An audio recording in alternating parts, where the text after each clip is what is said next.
Thank you very much for waiting. Now we would like to begin our International Disaster Reduction Forum 2023, commemorating DRA's 20th anniversary. It is titled Passing On Disaster Culture to the Future and Preparing for Catastrophic Disasters, what the Disaster Reduction Alliance, DRA, aims for toward the future 100 years from now. I'm Naomi Shimizu, Hyogo Prefecture's PR specialist. I'll be your MC today.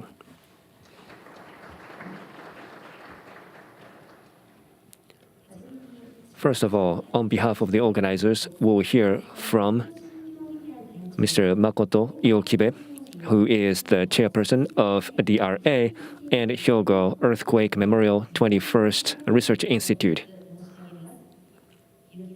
So, Mr. Iokibe, could you go ahead?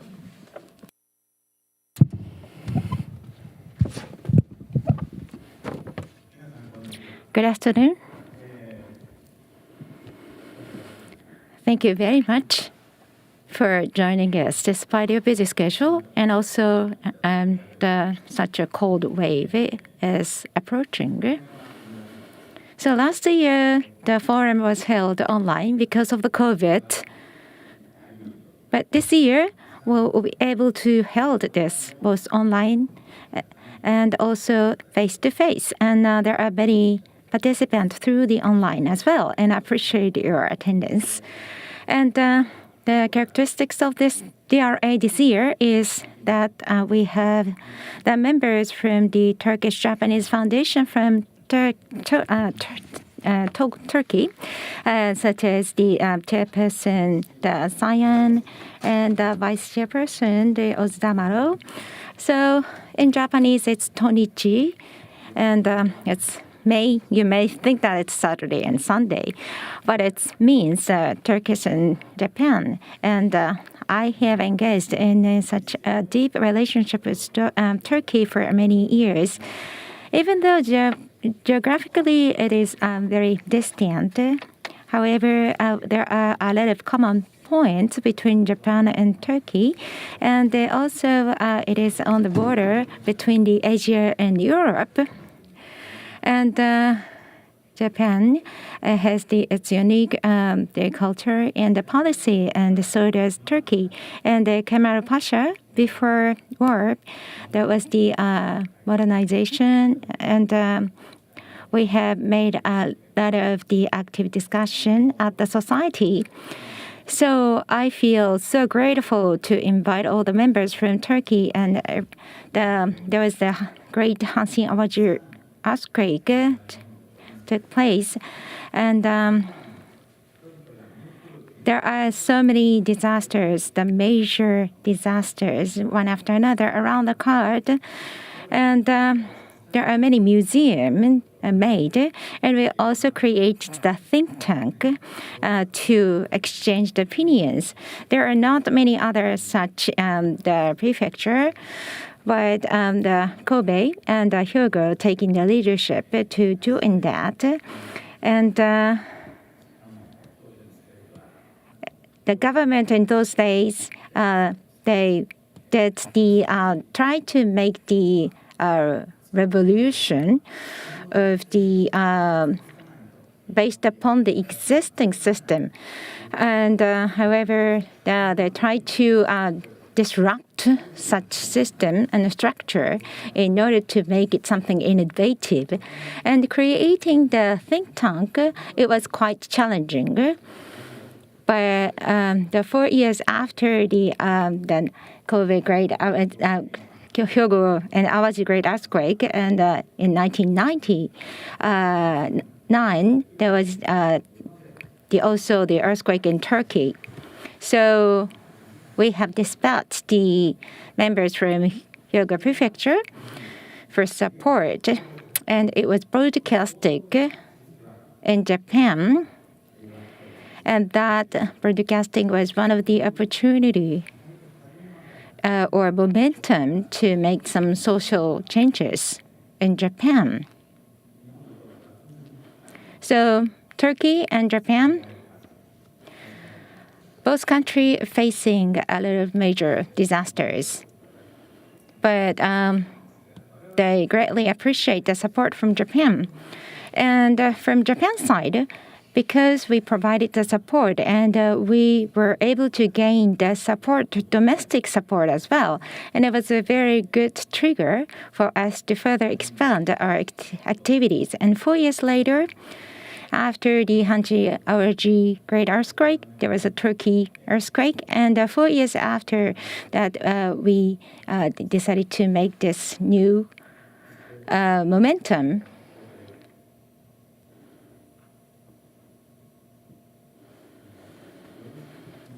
So Turkey and Japan Foundation, we are collaborating together in 2013, which means that 10 years later. So through 20 years, and now we are celebrating the 20th anniversary of our relationship and think tank for the disaster risk reduction. And it was quite challenging, but at the same time, it was quite meaningful. So not just the museum to exhibit something, it is the place to have the researchers, and which cost a lot of money. After the earthquake, the reconstruction itself was quite challenging. However, Hyogo Prefecture made a great effort, and all the executive members and the government made it unexceptionally. It was because of the cooperation between the prefecture and the national government. Another important thing is the Disaster Risk Reduction Research Center. Not only that institute, but also the other external stakeholders like JICA and also the UN, such as the OCHA. Those executive members from the international organizations also get involved, and WHO is also one of them. So this is the organization to research the global environment and also the safety and security of the people. So over 20 or close to 30 organizations are involved. So it's not just a think tank for the risk reduction, disaster risk reduction, but also more overall think tank. And Oshima-san, who passed away last year, was also the very powerful member and representative of such the international organization. And thanks for all those important members working together, which was a great support for us. And now, under the COVID-19, and there was various changes, but the branch office of the WHO located here. And I think that this is quite the important and significant foundation for us to secure the safety and security of the people. That is a main part of the disaster risk reduction. And also the Hyogo International Framework. In the past, we tend to focus, or international attention tend to focus on the support for the developing countries, but it's not only enough. We have to make this disaster risk reduction as the mainstream. And that was Hyogo Prefecture in Japan who experienced such a great earthquake. And we have led or taken the initiative for the disaster risk reduction in Japan. And Mr. Kawada, the executive director of the DRA, is going to make the keynote speech today. And he's one of the leading person in Japan in terms of the disaster risk reduction.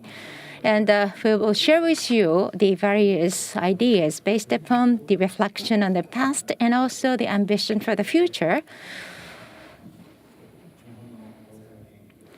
So the Japanese disease risk reduction, as well as the international, the Mr. Hayashi, and also from Turkey, we have Mr. Emin Özdemir, the vice chairman of the Turkey and Japanese Foundation, and also Mr. Kobayashi from the Telnet.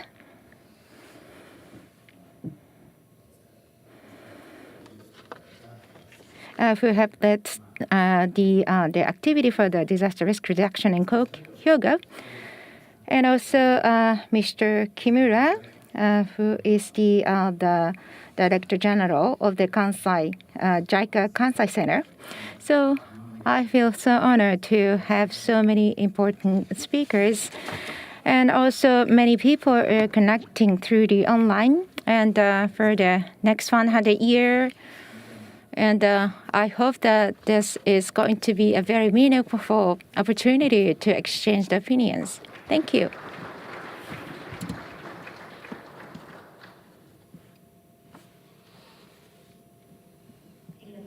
Thank you very much. Now we will hear from the governor of Hyogo, Mr. Motohiko Saito. From him, we have received a video message.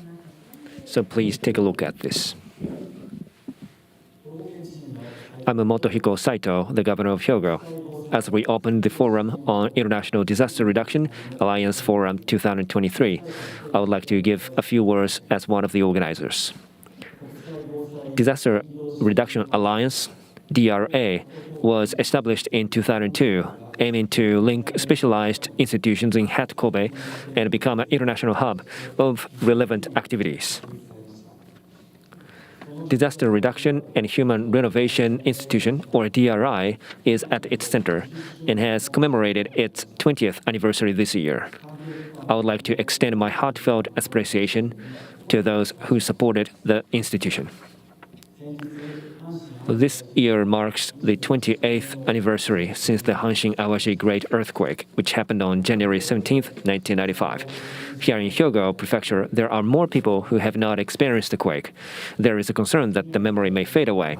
In order to prepare for the next disaster and build a safe and secure society, our mission is to pass down our experience and lessons to future generations, both domestic and abroad. In particular, the idea of building a better society than before a disaster through reconstruction has become a creative reconstruction model. It became the basis of reconstruction policy after East Japan and Kumamoto earthquakes. In addition, this philosophy is positioned as Build Back Better by the United Nations Sendai Disaster Reduction Framework. It is a universal vision of reconstruction from disaster that's valued across the globe. When the Osaka Kansai World Expo starts in 2025, it will be the 30th year since Hanshin Awaji earthquake. We share the vision with Miyagi, Iwate, and Fukushima in Tohoku, as well as Kumamoto and Niigata, and hold joint forums and tours in areas built back better. This way, we will spread the spirit of creative reconstruction. Also, for Ukrainians praying for peace and security, we will support them in our own ways based on the idea of creative reconstruction. Today, we have Mr. Ojutuk, Consul General from Turkey, with us. Staff from Hyogo Turkey Friendship Fund has come here all the way from Turkey. We have built this friendship of disaster reduction over 20 years, since the Turkey's Northwest earthquake in 1999. I would like to extend my heartfelt appreciation to those doing their best in high school exchange and disaster reduction programs. Today's theme is passing down the disaster culture and preparing for catastrophic disasters. Based on DRA's 20 years of experience, I hope to see a meaningful discussion on the next 100 years. Lastly, but not least, I hope that today's forum will be a success for everyone. This concludes my greeting. Thank you very much.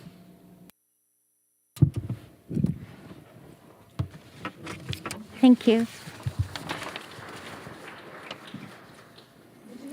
Next, we'd like to have a word from Mr. Takeo Murakami, the Counselor of the Cabinet Office, Government of Japan. Mr. Murakami, please.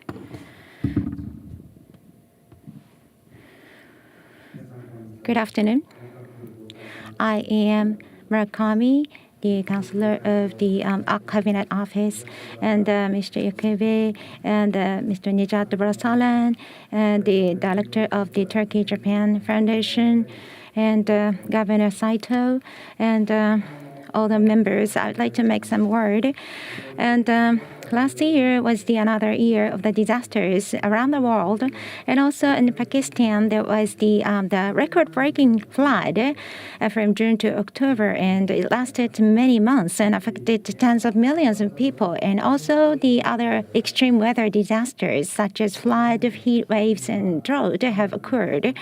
And in Japan last year there was the earthquake of the Fukushima Prefecture, March, and heavy rain in July and August, and also river flooding and landslide in the typhoon 14 and 15 in September. And I'd like to pray for the repose of their souls of those who lost their lives in the disaster, and extend our sympathy to those affected. And I extend my heartiest congratulations on the International Disaster Reduction Alliance Forum being held splendidly this year.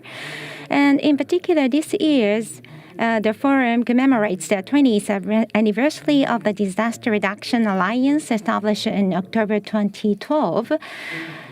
And the theme of this forum is passing on disaster culture to the future and preparing for the catastrophic disaster. And it's been 28 years since the Great Hanshin-Awaji earthquake, and 12 years since the East Japan earthquake. And through those two major earthquakes, and the Japanese people's awareness of disasters reduction has increased.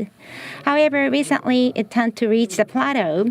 According to the Japanese Cabinet Office poll, the percentage of the respondents who answered that they secure house furniture increased to about 40% immediately after the Great Earthquake, East Great Earthquake, but it recently leveled off.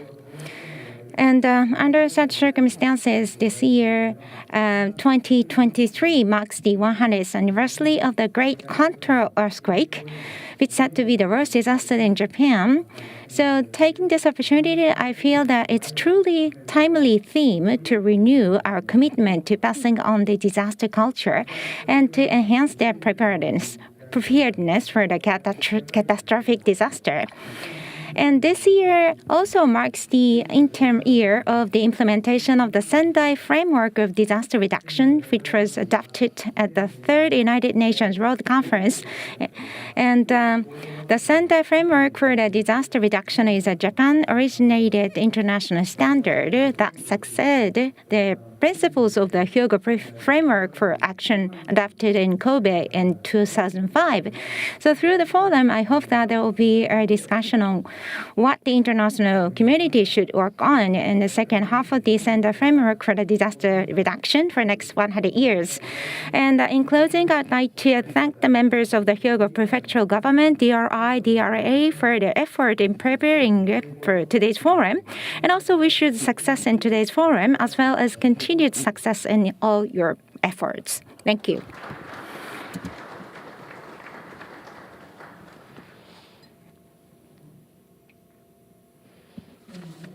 Thank you very much. Next, from Turkish Japanese Foundation, we will hear from Mr. Nejat Bora-Sayan. So, Mr. Sayan, could you go ahead?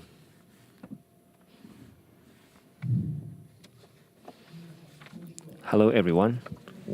I am Nejat Bora-Sayan.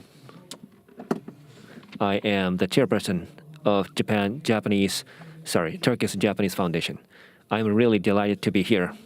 My Japanese is not that good, but I made this speech in Japanese. I will try my best. I got a scholarship from the Education Ministry from 1989 to 1991. for 1.5 years, I was in Osaka University and majoring in oral care studies in Osaka University. After my research is over, I came back to Tokyo, but in order to raise the awareness of different countries, I have made efforts. I also would like to make further efforts now as well. From 1994 to 2000, Ankara University's faculty appointed me as a lead, and I served that role for 10 years. I got an award from the Ministry of Foreign Affairs.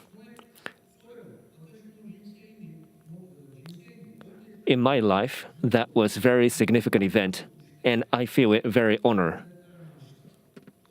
I am really honored to have received that. In Turkey, there are programs that I participated in, and I received a lot of benefits. And people from Hyogo and Kobe and Japan are quite well understood by Turkish people. Today, we are here because our foundation would like to say thank you. Because you supported in a lot of projects, which we'd like to explain today.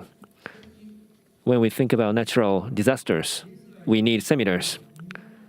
Up to now, Japan's embassy, JICA, and the Turkish Bureau authority has cooperated, and there are many events held.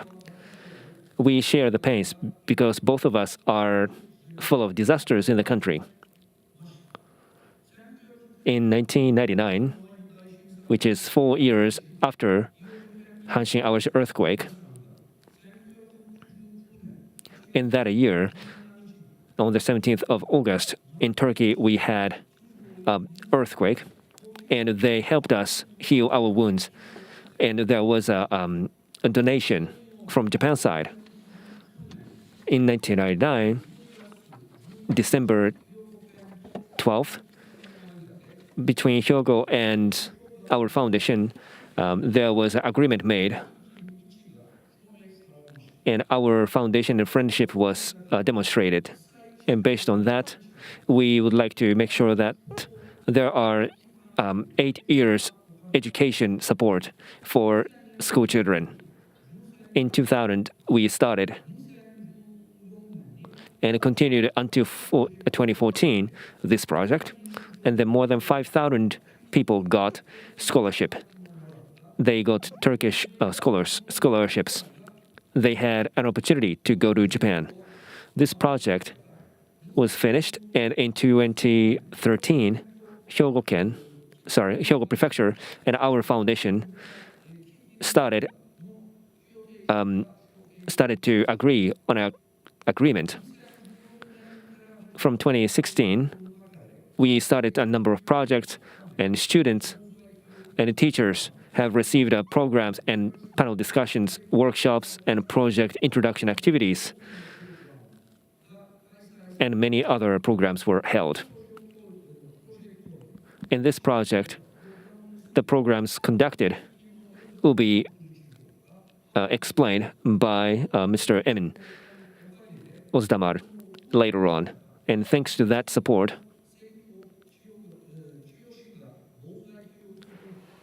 we got a lot of education on disaster reduction. And there is more cooperation between Japan and Turkey. And youth in those countries started to develop friendship. Hyogo Prefecture has supported us, and people in Turkey has started to improve their lives. For educational purposes, we have received your support.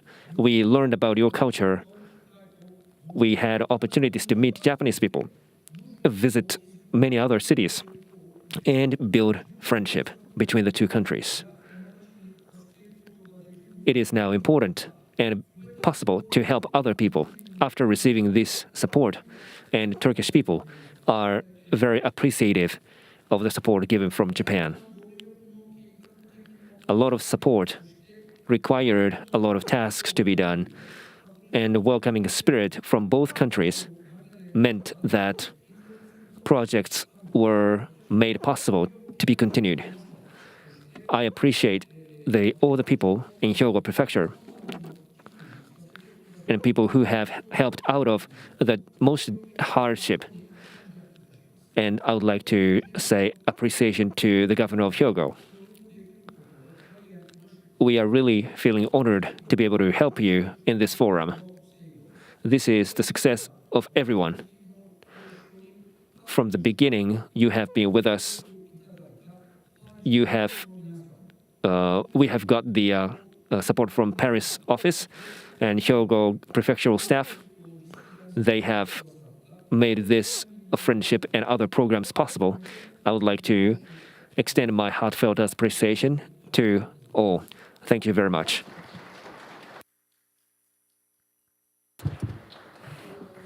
Thank you. Now we'd like to have keynote speech. The chairperson of the Executive Committee of the International DRA Forum and the Executive Director of DRI, Mr. Yoshiaki Kawada, is going to talk about the Disaster Reduction and Human Renovation Institution and 20-year history and new endeavors. And as for the speaker's profile, it is available with the handout. So due to the time constraint, I appreciate if you refer to those profiles as well by yourself. Good afternoon. I am Kawada. Thank you very much for attending this DRA Forum 2023 and also the commemoration of the 20th anniversary of the DRA. So our DRA activity and DRI activity, I think that this forum is like a comprehensive reflection of our past activity and also the opportunity and also share with you our visions for the next step. So first, I'd like to start with the relationship between the evaluation of the past and the endeavors toward the future. As you know, it's been the third year since the COVID-19 pandemic started. And this COVID-19, the virus variant, is said to generate every 50 seconds or so. So the evolution of living thing is sustained by mutation, according to the Darwin's theory. And the reason for the mutation is because the living thing would deteriorate and vanish unless they continue mutations. So that means that the constant changes and mutation is required as the living thing, and the same can be said for the human beings. So those changes could be or highly likely to occur through new endeavors, not simply by continuing the past conduct. So why do we need to evaluate the past? DRA Forum and the DRI. In the past 20 years, we need to recognize that things have not always proceeded smoothly. So we have to think about the reason why it didn't go smoothly. And we always think about what kind of changes needed to go through or keep going. And in the past 20 years, I think that the renovation was not sufficient. So first step is that we have to accurately aware of that fact. So the reform is something about acknowledging the negative factors. Otherwise, you'll not be able to make a success. So you have to have courage to face the past inconvenient truths. But it requires the courage to try something new. Without the courage, in other words, you will not be able to do something new. So DRI and DRA Forum, we had set the 6 targets. And in the past 18 years, we have conducted the self-assessment and think about the reason why things didn't go well. So this way we could clarify the reason for the failure. It didn't mean that we kept assessment 20 years in consecutive. And I myself think that I'm the only one who can make the overall assessment of the past 20 years, because that I have been responsible for this institute for the past 20 years. At first, I was intended to do it 3 years. The Mr. Kaihara, the governor of the Hyogo at that time, appointed me. And I used to be the professor of the Kyoto University. And I accepted this position as the executive director of this institute from the perspective that maybe we could do something to support as the Kyoto University.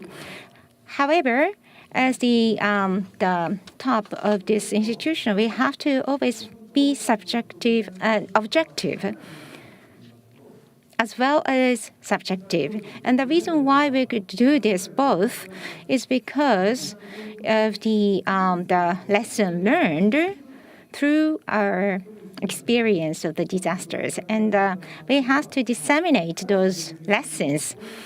And the reason why the building of the DRA is made of glass is because that we have the very strong intention to disseminate those messages and lessons learned. So for these 6 targets, we haven't made enough outcome, is especially because we are still not being able to disseminate this information outside of Japan. And this means that to create the environment where the disseminated lessons are put into practice around the world. And there are so many major disasters happening around the world. And in Pakistan, the 33 million, the casualty. And COP27, the Pakistan cannot overcome the recovery on their own, and they need an international fund to fully recover. And quantitative content has not been finalized yet in terms of the support, but what is already determined is that the international support is definitely necessary for them to recover. And this kind of message we have to keep disseminating. So SDGs started from 2015, and it is going almost simultaneously as the Sendai framework. So the Sendai, the action framework is very basis for our SDGs activity. And it's the IDNDR, the natural disaster reduction, our company and the Morocco made a proposal, and it was adopted. But in 1990s, there were the major disasters around the world. The Bangladesh in 1991, and the 140,000 people died. And also the Pinatubo eruption, Mount Pinatubo eruption in Philippines occurred in 1991. And what was found was that if major disaster takes place in developing country, it would wipe out the long effort for economic development. That means that once they encounter the disaster and that they go poor, accordingly, the economic development needs to come after disaster reduction measures. So first, we have to make the investment for the disaster risk reduction. And the Millennium Development Goal 2001, the Hyogo Framework for Action 2005, and the Sendai Framework for the Disaster Risk Reduction in 2015, and SDGs in 2015. And it shows the Millennium Development Goals on the left and SDGs Development Goals on the right. And it was selected by the expert of the United Nations. And SDGs has 70 goals and 169 targets. And many countries agreed with those targets. So you probably see this chart everywhere. And I also have a batch of the SDGs. It's like a symbol of SDGs, the 7 colors is quite popular in Japan today. However, the first target to eliminate the poverty and the sustainable development, the first goal is no poverty. And some people may think that it's nothing to do with me in this country, but it's not true, because that the Sendai's the framework for disaster risk reduction. The original reason is to eliminate the disaster.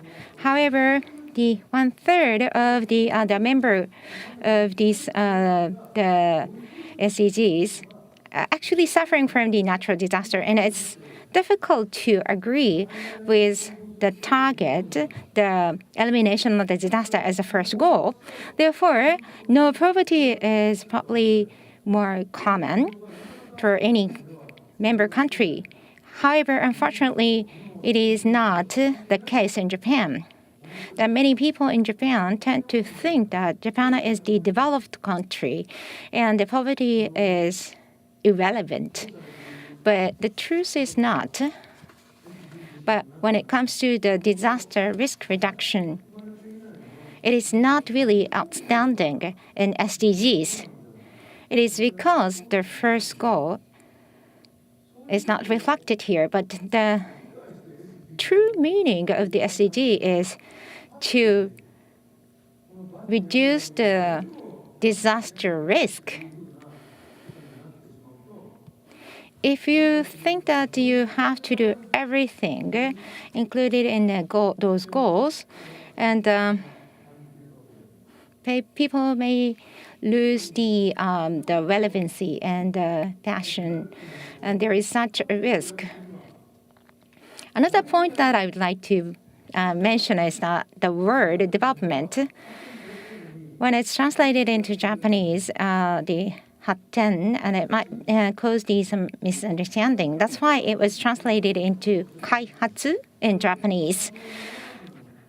However, there is some confusion, and last year the GDP per capita, the million population, and Japan was 27 ranking last year. So we have plotted all the top 27 countries. And you see that there is a need to be economically affluent to reduce the risk of the disaster, because that will be able to have a good infrastructure for the hospital, etc. However, when you plot the top 26 countries and nominal GDP per capita, the bigger it is, the infection rate and death rate is bigger. So that means that it's not right only if the country becomes economically rich. So it tells something the importance of the need of the enhancement of the civilized disaster reduction capabilities. And from Turkey to Germany, there is an immigrant, like 6 million of the immigrant moving out to Germany. And there is the difference of the religion. In Japan, that we have the wedding ceremony in church, and we go to the shrine to celebrate 3-year or 5-year of the children's birthday. And it is like all the mixture and the fusion of all different types of the religious habit in Japan. And it's not the standard of the world. And in Japan, and during the Edo period, there is the long isolation period from the rest of the world. And tatami, straw mat, was developed during the Edo period. And in the developing 7 countries, Japan is the only country where we take off shoes at the entrance. And Mr. Shinpei Goto, for the preparation for the war with Russia and the liquid chloride, Japan government tried to accumulate that as a stock, but there was no longer need. And Shinpei Goto was the doctor and took the doctorship in Nagoya University and studied abroad in Germany, and came back to Japan and became the counselor of the MHLW. And his task was acknowledged and becomes the top of the Tokyo branch. So he suggested to put the chlorine into tapping water. And they started in Tokyo and Osaka, and the infection of the tuberculosis decreased dramatically. So 10 milligram per liter, the tapped water contains chlorine, according to the standard, Japan standard. And because of that, and when you gargle and wash hand and cook and do laundry and take a bath and toilet, and all of this can prevent the infection. Not many people is aware of that. So the growth of the country is not only about the economical affluence, and the COVID-19 pandemic taught us about this. So for the sustainable development, for the developing country, it is about the scientific development to make the country rich. On the other hand, for the developed country like Japan, it's not enough. So we need a more like a cultural advancement, and those two things have to be combined. So this is something that we learned from the COVID-19 pandemic. So the science and culture has to be combined together. So this disaster reduction capability is based on the civilization and culture. As you can see in the triangle, civilization is the basis, and on top of that, there is a culture. And we need to develop the civilization and at the same time develop our cultural capability. That's what I'm saying at DRA and DRI. We want to make the use of those lessons in our future activities. So, for one thing, I would like to talk about the 100 years plan for disaster reduction picture book. When I was in Kyoto University, I got the PhD, and it's been 47 years since then. And I've made a lot of disaster reduction efforts since then. And I noticed that the most important thing is the disaster reduction education, especially even after the high schools. It needs to penetrate into our lifestyles. And that is education we are lacking. That's what I have realized. So, this is a 100 years plan for picture book of disaster reduction. Starting from this year, let's spend 100 years to do this. That's what I thought. So, this says that ensure quality education, not only from the elementary to high school education, they are not the standard education. People need to know that. Why? Because when we learn about our society, there are a lot of questions that we don't have any answers for. In schools, you learn about the answers to questions. After you graduate and start working in a society, you don't know about the questions that doesn't have any answers. They struggle because of that. But as a everyday wisdom, we need to start to think about those answers to the questions. such education needs to be practical in principle. We need to find the answers, or at least we need to strive for finding the answer. Not only just knowledge, but also wisdom needs to be inculcated. But you cannot do this alone. It's almost impossible. For example, just like a picture book here, a parent may be able to read a picture book to children. That's the basics. And it does not cost much. So, even though you're in a poor country, you can devise many ways to pass down the knowledge from parent to child. That's what I thought. And I have written a lot of things here, but as mentioned already, if you talk about the people with handicap or disability, how do we make sure that they are exposed to the information or education? We have a lot of tools in our world, but that is not enough. If you're with disability, in order for us to educate them, what should we do? It's education. Is it done in schools? No. The quickest way is to do it at home. We need the home education. That's what I have realized.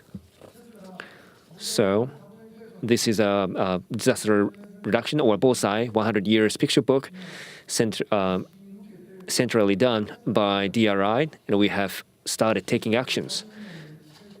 In 100 years, we're not sure if this is successful or not. But throughout the world, is there any country that is creating a plan for 100 years ahead? As far as I know, there is no country. In Netherlands, a Delta plan in 1953, more than 1,500 people died due to a natural disaster. And towards the year 2000, they created an embankment that can withstand the natural disaster, which happens once in 10,000 years. But that's the plan for 47 years ahead. But even though we were saying that high tide is going to happen, Netherlands is 100% okay. We have 109 first-class rivers, but we have a lot of linear rain band, but those are happening once in 1,000 years. And our country will be put to danger if we are preparing this way. But there, Netherlands is looking at 10,000 years ahead. Of course, locally, there are some collapse in the embankment, but they spent 47 years building the banks. So let's spend 100 years to publish 500 picture books of disaster reduction so that people who are not involved in the disaster reduction can get to know about the vulnerability of natural disasters. That's what I decided to do. We wanted to create a culture of disaster reduction, and that's what I wanted to execute. And this is a steady step. It's a slow step, and it does not continue easily. So sometimes you may think, well, as Mr. Kobayashi will present, we need to have living lessons telling forums that was held by him. And in 2025, we need to create a global event to activate the people. And for the next 45 years, we can make efforts one by one. And when people start to forget about the natural disasters, we can have another big event. That's how we are going to spend another 100 years. There are many features here. As I said before, small children can get to know about disaster reduction.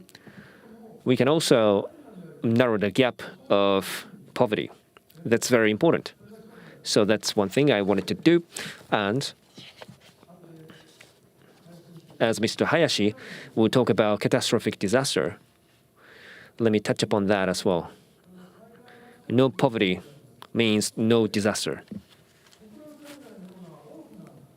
When we think about a catastrophic disaster, then Japan will be destroyed. This means that, as the head of JICA Kansai Center will report, it means that Japan cannot contribute internationally for DRR. ODA will not be possible. So even though we have a catastrophic disaster, we need to be resilient. We need to build Japan in that way. For disaster reduction, we can actually negatively contribute to international society. When we have a Ukraine war, and when there is a catastrophic disaster in Japan, we cannot take care of other nations, which needs to be avoided, of course. In that sense, we need to minimize the damage of catastrophic disasters, which is a very important promise from Japan to the international community. That's what I thought. So, when we think about no poverty here, it's also about no disaster. That's something we'd like you to understand. We are at the front runner. And if we have a catastrophic disaster, and if we don't run our nation, then we'll be 100% poor. During this pandemic, no one has become richer. There are a lot of people who did bad things, but basically, after this pandemic, everybody got poorer. We need to avoid this kind of situation again. As detailed explanations will be given later, Nankai Trough earthquake and other inland metropolitan earthquake will definitely happen. We can avoid wars, but natural disasters cannot, unfortunately, because we don't know when it's going to happen. When it happens, it'll be catastrophic. It's an everlasting lesson, I believe. So, for us, how can we avoid all of that? We have started the academic research about that. We need to minimize the extreme damage, and we need to make the best use of the phase transition so that we can have a standard risk management methods to avoid having extremely high amount of damage. For the past 20 years, this is the outcome of DRI's research. It's not about doing all the things to minimize the damage. As you can see, in 1995, out of 5,500 people who died, majority of them were collapsed by the houses, not by the fires. In 1923, 105,000 people died, and 90% of them died due to fire. So when you have an earthquake, extinguish the fire, that's a slogan for the disaster reduction day. We have always said that. 500 people died by fire, but 10 times as much as that were killed by the collapsed houses. So we need to reinforce the construction standard criteria that's driven by the Japanese government. 90% of the houses now in Japan are resilient enough to withstand earthquakes. When there is a major disaster, we need to avoid a big damage. We need to find the phase transition point.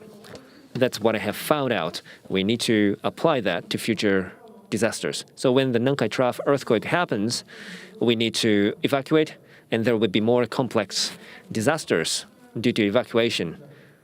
Last April, the Japanese government said that 7.7 million people need evacuation help, and more than 1 minute of shake will happen, and your furniture may fall down because it's not prepared against such a long earthquake. If it's an inland earthquake lasting 10 seconds, that's fine, but if it's more than 1 minute, everything will collapse. And if you go out of your house, and can you really evacuate to the evacuation shelter? That's a serious problem. And in case of inland earthquake, there will be a lot of power outages in vast areas. As you know, in this winter, TEPCO and Tokai Energy Company had only 4% left in the allowance of energy supply. When there is an inland earthquake now, there will be more than 1 month of power outage. And then this means that all the metropolitan functions will be lost. This will mean that we need to understand how dreadful the damage will be when a catastrophic disaster happens. So we talked about this disaster civilization and culture. We need to combine these two in a good manner. Mr. Hayashi will mention this later. There have been a long-standing initiative to be explained by him regarding the disaster culture. We have a law that cannot counter everything. We have created a new resilience forum so that we are now proposing a new emergency clause in Japanese constitution. Otherwise, we cannot protect the people's human rights. If the constitution is not revised, our laws will be affected as well. So everything is connected. DRA and DRI have been here for 20 years now. So from now, what are we going to do? We need to be looking more internationally and work on projects and programs. We appreciate your understanding and cooperation. Thank you very much.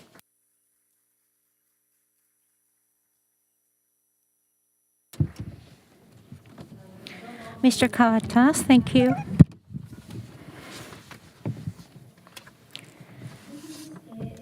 Next, we would like to have special lectures.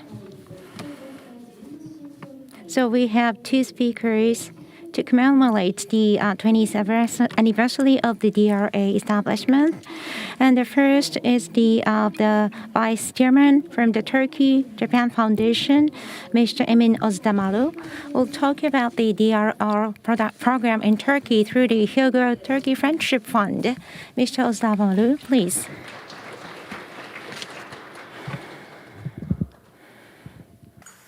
Distinguished President, distinguished Director, distinguished Consul General of Turkey to Nagoya, distinguished participants, ladies and gentlemen, I'm very much pleased to share our project and experience with you.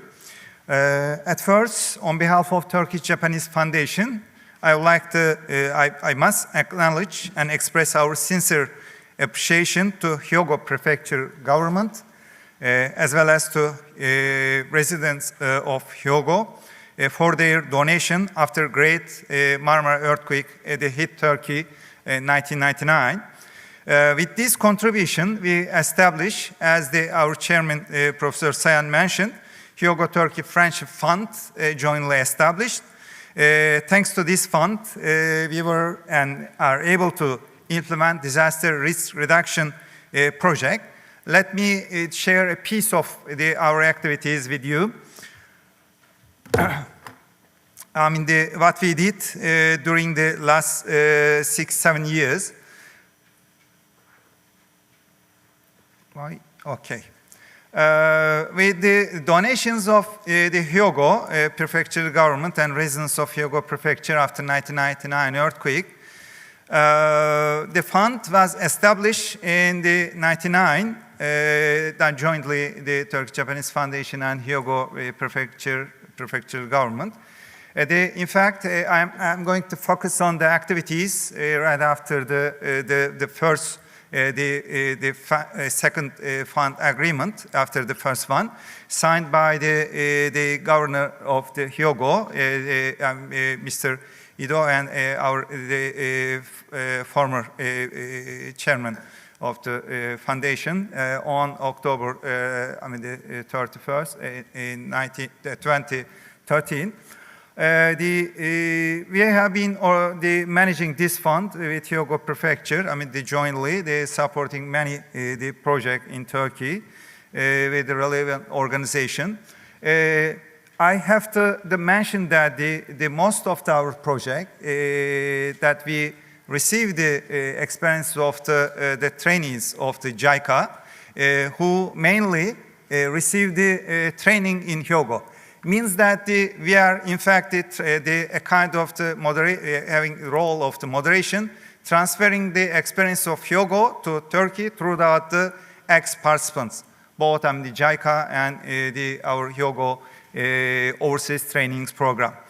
If we categorize our disaster risk reduction project, I may list up, as you can see the screen, the training programs for students and teachers. Especially I like to focus on the needs of the training for the people with special needs, mainly intellectual disabilities. We call the inclusive disaster risk reduction, for mainly not the person, but their support personnel and family members, including the teachers.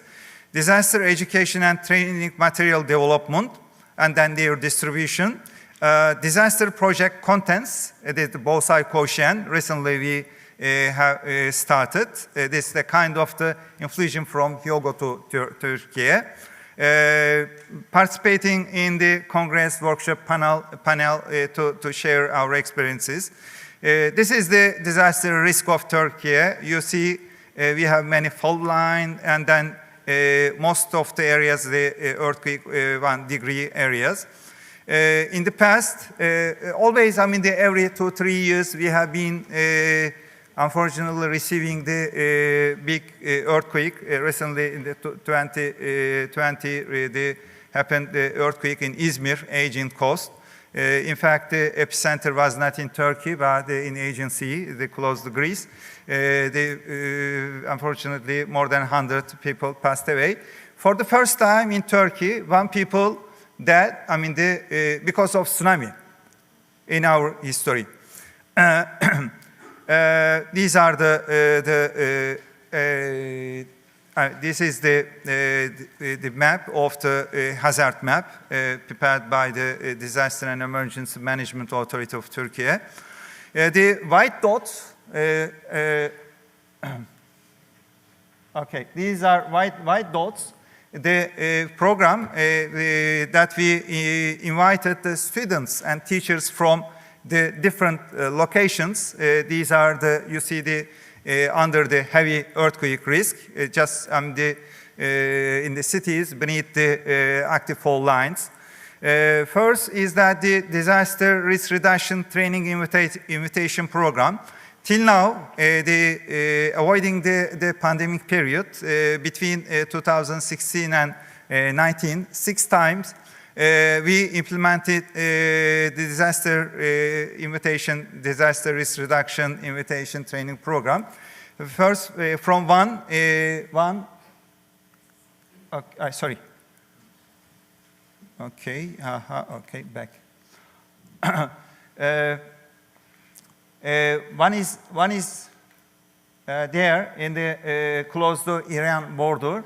2011, there was a big earthquake. Also, one Japanese passed away who came to Turkey voluntarily to share, distribute the goods for the victims, earthquake victims. Between Çankırı and Van and Çankırı, Düzce and Erzincan. Düzce is the place that hit by the second earthquake in 1999. And Erzincan, also the historically always shaking place. Many people passed away, more than the 50,000 in its history. With this program, the different location, different culture, the people came together, the Turkish-Japanese Foundation. We introduced them to Japanese culture. While enjoying, I mean, the playing, we step by step, we try to introduce what they should do during and before, during and after a disaster. This is the photo from the disaster training center. In fact, this is the kind of the experience sharing. The center established in Turkey, based on the model of the Hitoto Bosai Mirai Center. Very similar to your center, partly different. You see the senior volunteers of JICA in the left. Okay, I can't hear the lady. First aid, what the earthquake is, then the behavior of the building, firefighting, the rail corridor, the shaking table, typhoon, and all types of disaster. The students are learning, and then they are transferring their experience to their classmates on their return. During one of the training program, the parliamentary members also visit the Bursa Bosaikan. Then students also were very much encouraged. After these programs, the second one, like the Cairo Caravan, we call the Disaster Friendship Caravan. The instructors from Bursa and Ankara, we all together went to the schools of the students in the eastern part of Turkey. In 2 times, in the one group, Muş, Bingöl, Elazığ, the other in the Van and Erciş. To caravan moved to the area together with the trained students. They will be the instructors of the assistants of their expert. Then we call that a kind of training between the students. What we did is shadow theater, like a kamishibai, different than that. Training station for the students, fall lines, the building behaviors and others, all done by the students with support of the instructors. That was the big influences in the schools. You can see the views. This is called the internationally shadow theater, like the kamishibai. While they are enjoying, they learn a bit about the disaster risk reduction, but it needs the continuation of such program in the time. We like to continue. The other program like to introduce you the Disability Inclusive Disaster Risk Reduction as the pilot project in Cappadocia area, the touristical spot of Turkey, with the cooperation of an NGO. We did very nice program for the parents, teachers, and support person. Then spreading these activities, this is the view from the kind of the training. Again, we invited them to Bursa Disaster Learning Center, the Bursa Bosaikan. Always using this, very much appreciate the sharing experience from Hyogo to Turkey through the JICA project.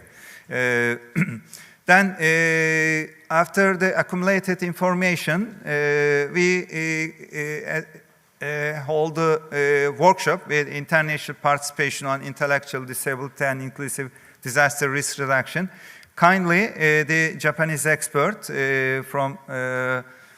Japanese expert also came from, I think, Hyogo, the Kansai area.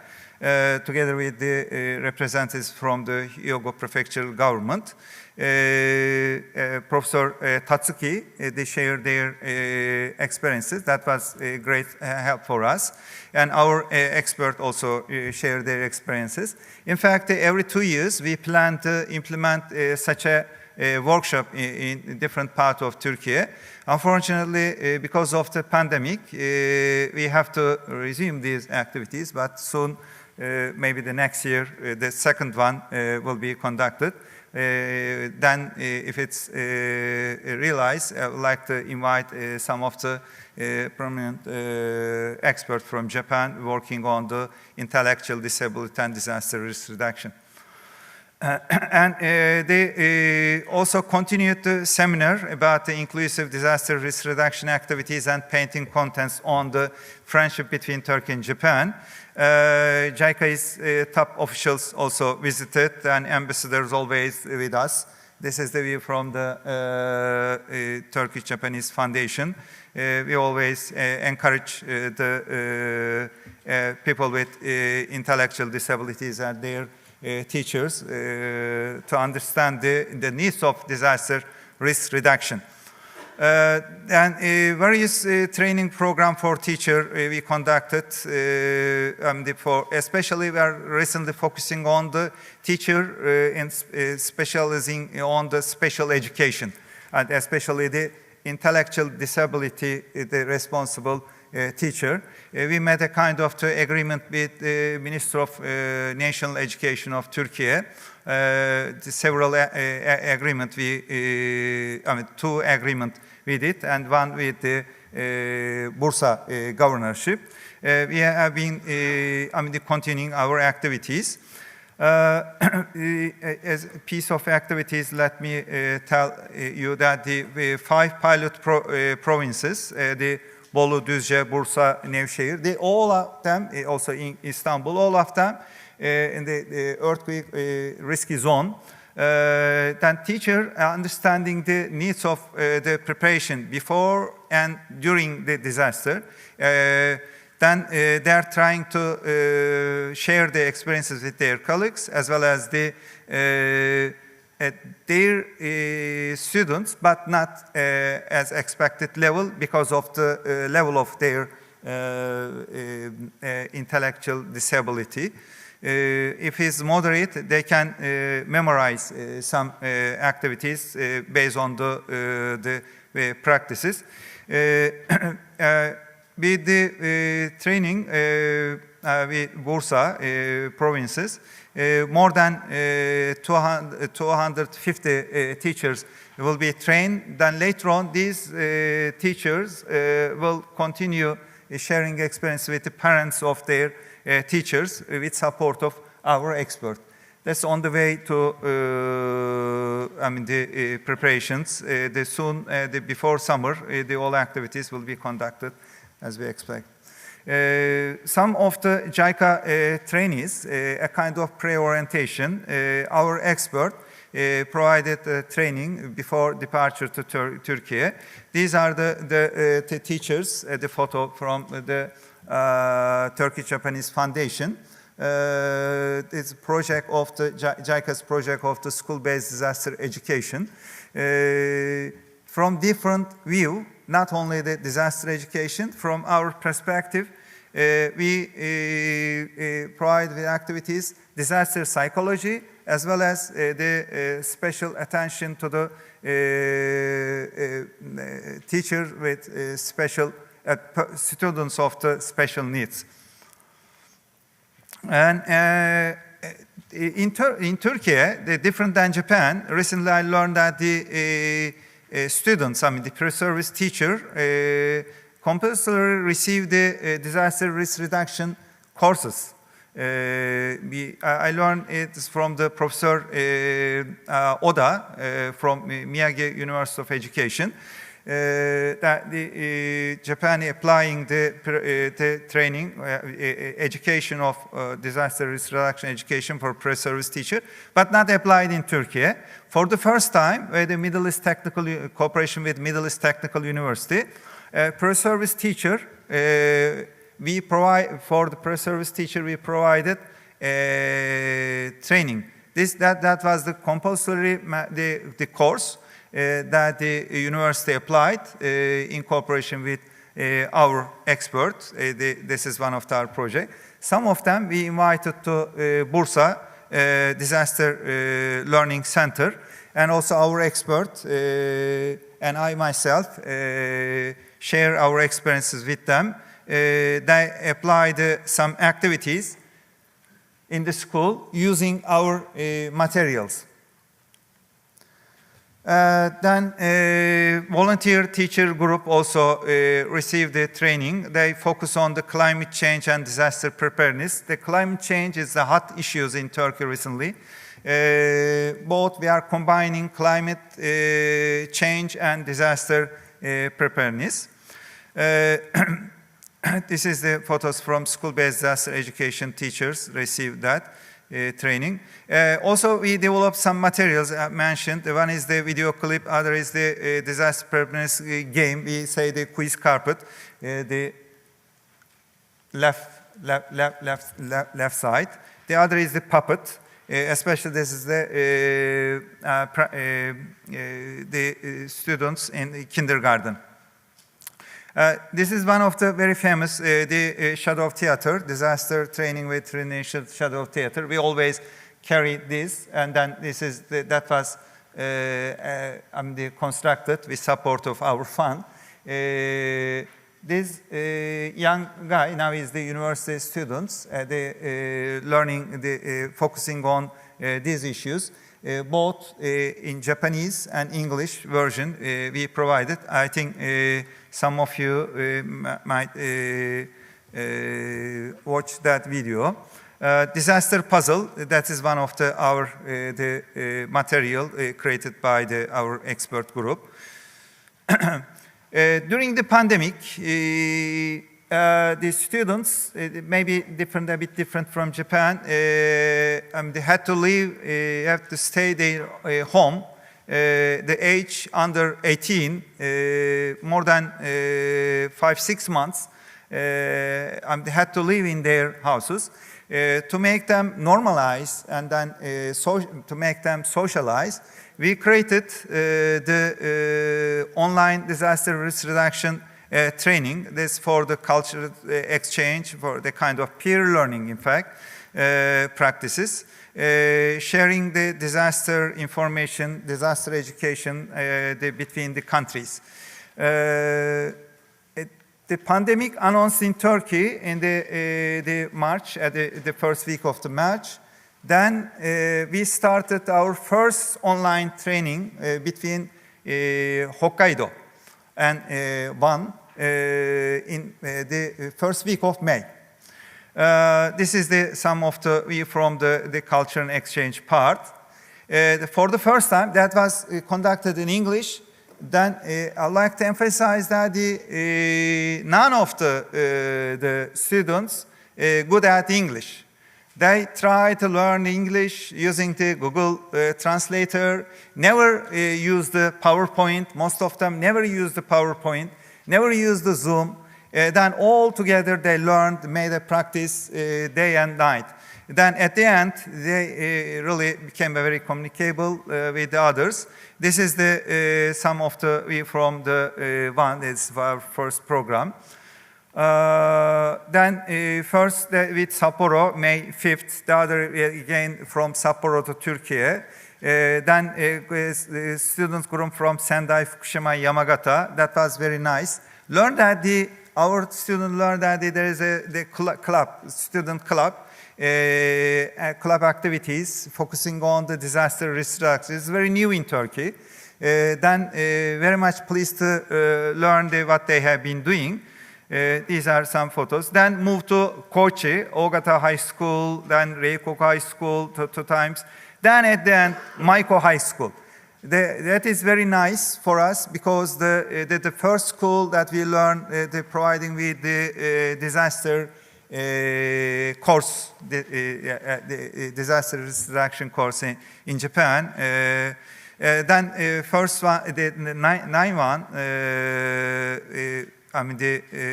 9 students from Hyogo and 10 from Van Erjish did in that exchange seminar. This is one of the view from that seminar, very small kite. The other is, there is also important that with Takajo High School, that is second one, as far as I know, in Japan, providing with the special course on disaster risk reduction. This is, in fact, a kind of commemoration of disasters of 2011. Both cities, the Miyagi and One, hit by the big earthquake, tsunami and earthquake in Miyagi and then earthquake in One, 2011. This is a very meaningful exchange seminar we did. Then moved to, again, with great support of Hyogo Prefecture government, Nishinomiya Imazu High School. That was very impressive one. These are the photos of the Nishinomiya Imazu High School students. Then again, Nishinomiya Imazu in the 13th one last year. In next the coming months, the March, there'll be two online seminars. One will be with the Maiko High School. The other is Amagasaki Oda High School, with different schools from Turkey. We will continue those activities. Till now, the 13 programs, the exchange seminars, we did. This peer learning, very much important. Then students exchanging information each other. We are very much encouraging them. Another our program is that during the summer schools for Japanese culture and disaster training. In 2018 and 19, we did 5-day programs each, totally about 100 students receive the 5 days training at the Turkish-Japanese Foundation on Japanese culture as well as disaster training. And also during the summer school, Japanese culture and disaster training, another visit of Princess Akiko Mikasa also visited us. We were very much honored with that visit together with our student. And these are the view. Last year, after pandemic, we again started the summer school last summer. Two programs, totally 30 students were trained again. Then at the end, this is our very new program. In fact, a kind of the really experience sharing of Hyogo. For the first time in Turkey, we implemented Bosai Koushen. In fact, we consider the first program for the students, but due to the pandemic, the students were not in the school. Therefore, started from the teachers. From 21 provinces, 40 materials we received. These are the yellow dots. You can see the provinces, then how many we project received. This is some photos from awarding ceremony or exhibition. The second one for the students, this time close to 100 project from 28 provinces we received, and 14 were awarded. Different categories, primary, secondary, high school, and special education. Always we put the special education category. Then second one, these are the distribution in the country. And then these are the material.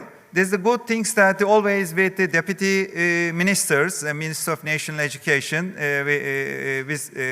always with us, visited our exhibition as well. That was appeared in the Mainichi Shimbun in Japan, both Kansai and Kanto version. We were very much glad to know that. After that, the 3 representative students invited for the second Global Youth Bosai Summit. This is a kind of preparation for Banpaku. Then our ambassador of Turkey to Japan, and then Japanese ambassador to Turkey, also expressed they encourage us with participation. We also, exhibited our students' project in the international Congress, Disaster and Resiliency Congress. That was very much appreciated by the participants. The second disaster education material development contest we also did this year. There's a more project than the first year we received. From 27 provinces, 45 material we got, the distribution in the country. Always the Paris office of Hyogo prefectural government kindly came and presented the deliver the speech on behalf of Hyogo Prefectural Government. Other activities, hosting global academic network, solidarity campaign for Kumamoto earthquake, for the earthquake victim, Hyogo overseas training. There are many others. Then also PR material, we are introducing the Hyogo Prefecture's activities, then their support, always mentioning that we are very much appreciate again for the great support of Hyogo Prefecture government. You can get the photos and videos from our Facebook and then YouTube channels. If I have time, I don't know if remain, like to show you 5 minutes, very short video, but the long version is available in the foyer. Thank you very much for your kind attention. Mr. Uzamaru, thank you very much. So next we'd like to have the lecture from the Mr. Hayashi from the National Research Institute for the Earth Science and Disaster Resilience. The theme is the preparation for catastrophic disaster. Thank you for introduction. My name is Hayashi, and I'd like to talk about the preparation for catastrophic disaster. So this is what current status of Japan in the first half of the 21st century, and around the 2035 there will be the Nankai Trough earthquake, and unfortunately very close to that earthquake, that will be the Tokyo Metropolitan Near-Field earthquake is likely to occur. And before there were the frequent inland earthquake, mainly in the West Japan, including Yamasaki. And internationally, Etrofu, Kunasuri, area, coastal area, there will be some earthquake likely to occur. Like Nemuro or Kushiro would be the vicinity of those earthquakes, but there is no preparedness for the Japanese government for that earthquake. And we cannot predict those earthquakes accurately. However, we have to be ready for those disasters, and it is going to take long term for recovery and reconstruction. So I mentioned earlier the Nankai Trough earthquake and the Tokyo Metropolitan, and it would require it will be the 30 trillion or more damages, and 2.2 the Nankai Trough, and 95 will be the Metropolitan. And the biggest is the East Japan, and 70 trillion. So compared to that, it is way bigger, or almost incommensurable. So considering the population of Japan per capita from child to the elderly, it would have 3 million yen debt.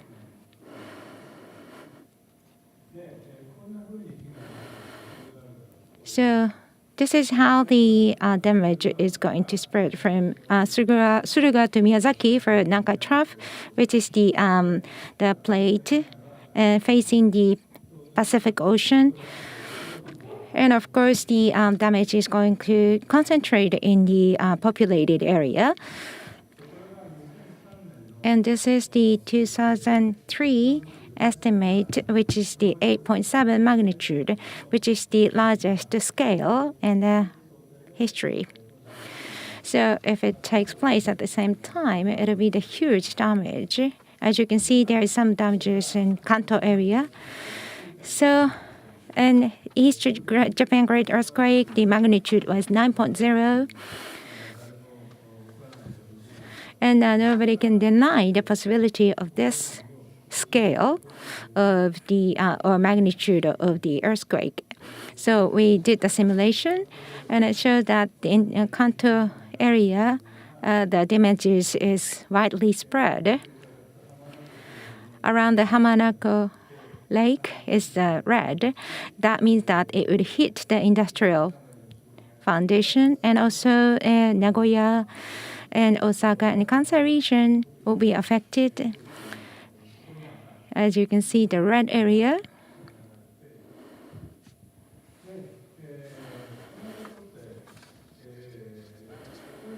So would this catastrophic disaster really happen? The truth is that Japan is heading for a bad situation because that more than 100 municipality there was the damage simultaneously, and various the laws and regulations to support was enacted, and it was the quite a vast range. And for that, the comprehensive adjustment is needed, but we're not ready for that. So in 2019, after the Great East Japan, the Typhoon 19, it hit the 390 municipality prefectures having damaged simultaneously. So disaster is taking place more widely. And Nankai Trough, according to the assessment of Japan, and it will be the seismic part of 6 or higher, and it will be the 909 municipality will be the area, designated area for support required. So how to deal with this? We have to think about it. That is about the center part of the slide. And I put the 2 boxes above and below. The above, it shows the extreme weather and climate change. As you know, the population is growing, and the urbanizations and the fossil fuel is being used vastly, and as a result of that, and there is the extreme weather such as flooding since 1970. It is rapidly increasing.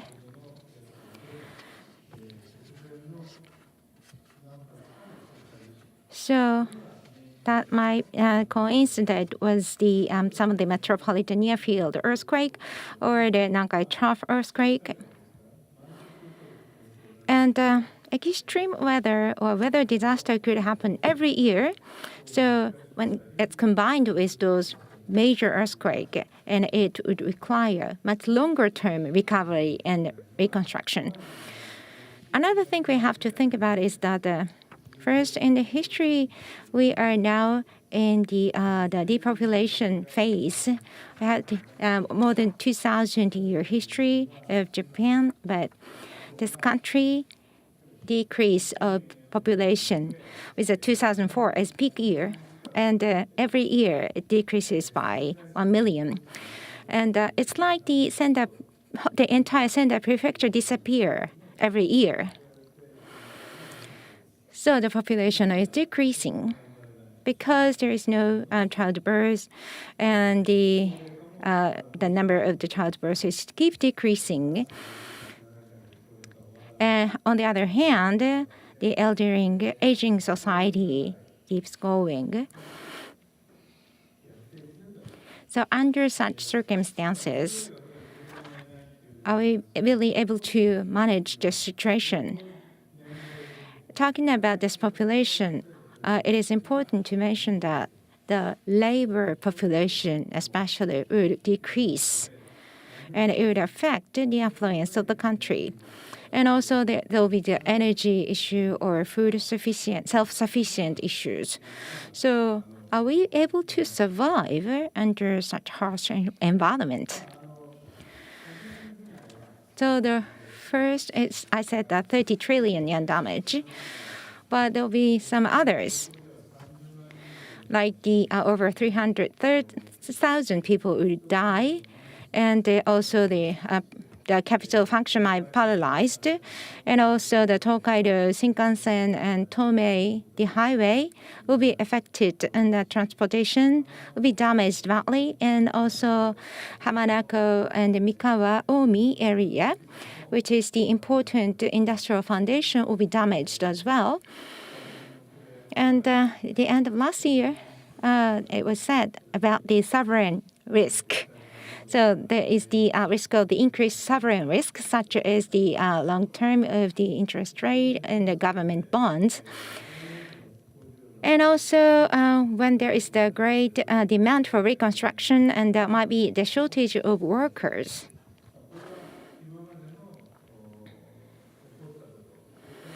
So this is based upon what happened in the past, and also what would happen in the future combined, and it is the scenario likely to occur. Nankai tribe, ever since 7th century, and it takes place almost every generation, and it hasn't happened in Japan yet, but there is the possibility that Japan, the country, may disappear. It's called a diaspora. Like the Jewish people or the overseas Chinese, the Japanese people may have to disperse around the world. Or Japan may have to be dependent on some other country or colonized by another country. And some people say that it's happening gradually or slowly, but it might be the case in the future for Japan. Or when we look at the Nankai Trough earthquake in the past, right after the earthquake, there was the change of the government. It happened actually in the past, like 1605 Keito earthquake. And from Toyotomi and Tokugawa, there was a change of the government. And Edo, 1602, there was a change of the government. And also 1854, the Ansai earthquake. And there was the Ansai Edo earthquake took place in 1855. And also Tokugawa era destroyed. And there was the Showa era Nankai Trough earthquake. And that was when the Japan Empire changed to the next phase. And every time the change of the government, there was the counterbalancing force. So the earthquake can promote or trigger the change of the government. And in 1707, there was a Hoei earthquake. And before that, there was the Genroku earthquake in 1703. That was not the inland type. It was like the pre-Kanto great earthquake. And in 1707, there was a Hoei big earthquake. And then the eruption of Mount Fuji. So it happened in those 4-year period. So it was all Edo period. And after that, the Tokugawa era was destroyed, and the government a significant change of the power until the 15 shogun. So it seems to have a very strong relationship between the government and also the earthquake. And the Kanto, the big earthquake in 1923. There was the financial crisis for it. Financial crisis took place during this period.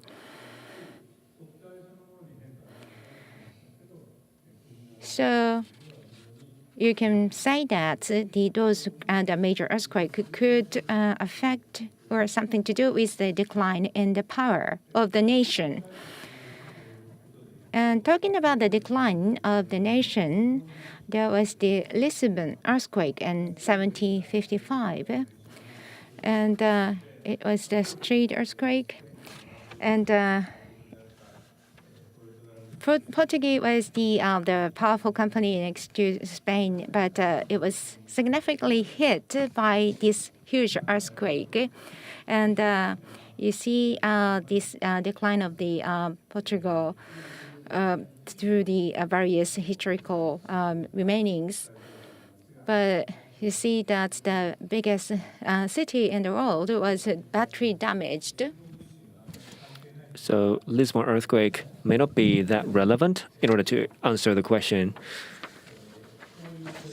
I would like to show this kind of data here. This is GDP per capita and its trend. This is before the Industrial Revolution. So economy was quite stabilized. Seen from now, it was just a subtle fluctuation. And after the revolution, the incline started to be rapid, and the Pacific War and WW2, and after that, GDP per capita started to climb up. This triangle shows the Lisbon earthquake. Before and after that, for 100 years each, GDP per capita can be compared, and we can say the following. We're now enlarging the scale to show the magic of statistics. Well, beforehand, it was basically going up, although there was one failure, but basically the number is going up. And unfortunately, Lisbon earthquake was a trigger that Mr. Bombard did a lot of a reconstruction effort. He failed at the end, but after his failure, the economy started to fall. Seen from now, it was not that huge fluctuation, but for people at that time, their economy scale was halved, which must have been a huge impact. So for us going forward, even though nothing happens, we may have this subtle decline as a nation. So we've been talking about catastrophic disasters, and I'm scaring you today. When we look at ourselves now, how much time do we have left? We cannot minimize the damage expected to zero. Then, in order to mitigate the damage, we need to continue our efforts. But that's not enough, right?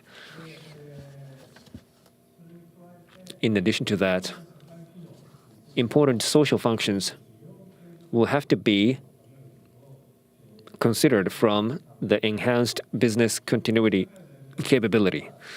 And as a whole in the society, we need to have a quick reconstruction and recovery. These three elements can be all realized to make a resilience. And what is an enabler for that? I think resilient society is an enabler. We need to enhance the resilience of our society. That's the conclusion so far. So when we talk about resilience, the UN has already defined one way, and in 2009 they defined it first. In 2017, the definition was enlarged, and to this day, and in SDGs, they didn't talk about SDGs as a term, but the disaster reduction or elimination of disaster is very important. Resilience is a power to eliminate disaster. So we need to enhance our resilience in the society. Who has the resiliency? Well, each one of us do have a resilience. And many different people create organizations and communities. They also have resilience. Government and social systems also have resilience. Sometimes they're non-personal, but they also have resilience. So when we think about individuals, community, and government, or nation, we have resilience that are intertwined with each other. In the disaster reduction world, we have been talking about self-help, mutual help, and communal help since 1995. If you work alone, that's self-help. And mutual help and public help or communal help is about working with others or working with government. So from these mutual self-help and communal help are combined to make a resilience. I think that's another way to put it. So what is resilience? If you think about it here, this is the typical diagram that we'll see.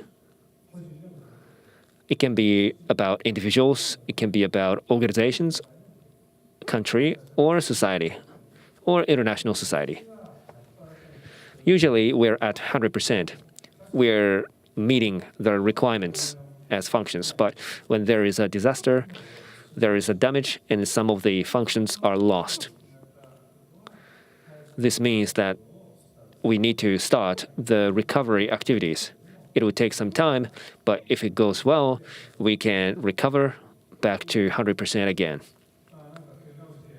If you're injured, you rehabilitate yourself, right? If you think about it, this triangle should be convincing to you.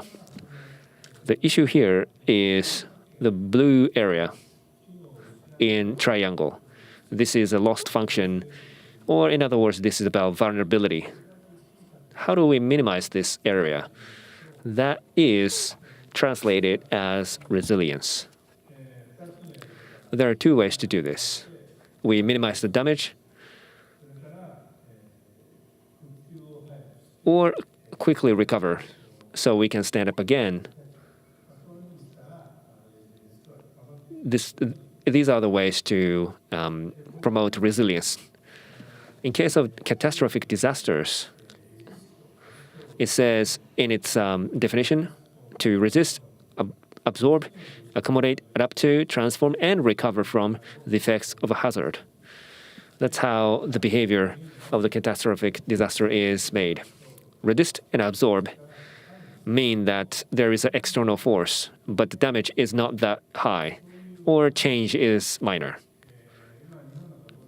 When in Japan, we have high resilience against disaster prevention, so the damage should be small in this case. Next is about accommodate and recover. This is the same triangle as we saw. Although we do have some damages, everyone makes efforts to stand up again. After 1995, this may have happened. Creative reconstruction is actually on the right-hand side. It's about building back better than before the earthquake. Well, realistically, it is more like coming back to the stabilization phase, not as good as before the earthquake happened. So, either one of the three scenarios are to be presented.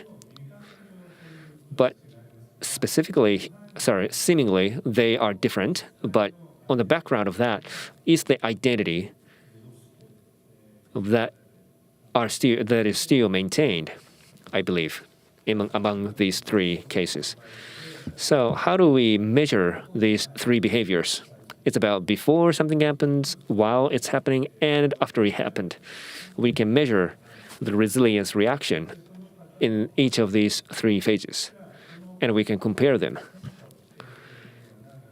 What is defining this change? Well, hazard strength. Sorry, this is a technical term, but in your life, there may be some hazards that may distract your safety. For example, earthquakes, disasters, and climate disasters are included here. Resilience capability include communal help, mutual help, and self-help. We talked about natural disasters as hazards, but we also have accidents that could trigger hazards. The same goes with terrorists or terrorisms. We need to be prepared against all of that, which will be very important. 300 trillion yen of damage has never been experienced by us, but as I mentioned already, more than 100 or close to 400 municipalities applied for the Disaster Relief Act. This is what we have experienced. We can analyze the details here. And what kind of countermeasures should we take? We can think about all of that. So, natural disasters, tsunami, earthquakes are not the only ones we have to consider. In our lives, there are a lot of distractions, all of which could be considered as hazards. There is a seed of lesson in everything we see. Events could also be a hazard. Other than the schedule, it could also be a hazard, as some stakeholders think. In the World Expo in 2025, this may also bring us another important lesson. So resilience was mentioned. We talked about self-help, mutual help, public help, and communal help. If we think about it from a welfare point of view, these four are comprised of 5 components. What are the differences? Self-help is in twofold. Voluntary activities. Next is about purchase of market service as self-help. In welfare studies, there are many supports through which individuals can start to live by themselves. So self-help needs to be enhanced through the purchase of market service. And here my point is rather this. We are depopulation experiencing. This is where we are. So mutual help may go down because we have less people. There will be less people around you that can help you. Self-help will also be difficult. People will be aged. And public help will be difficult because the revenue and tax to the government is going to decrease. So in order to enhance resilience, what is important? Well, I think market or service purchase is one. Another one is the mutual help based on systems. For example, insurance and mutual aid are some examples. After 1995, Kobe City has started this example really quickly. Based on some rules, they helped each other as a system. And this kind of system needs to be expanded more. Maybe these are the 2 only solutions to enhance our resilience. If we talk about the resilience model a little broader, well, when we think about resilience enhancement, mutual help based on systems and the purchase of market service are the 2 solutions I mentioned. But social challenges and social science may have evolved that will give us some more lessons. And we're in the Anthropocene time.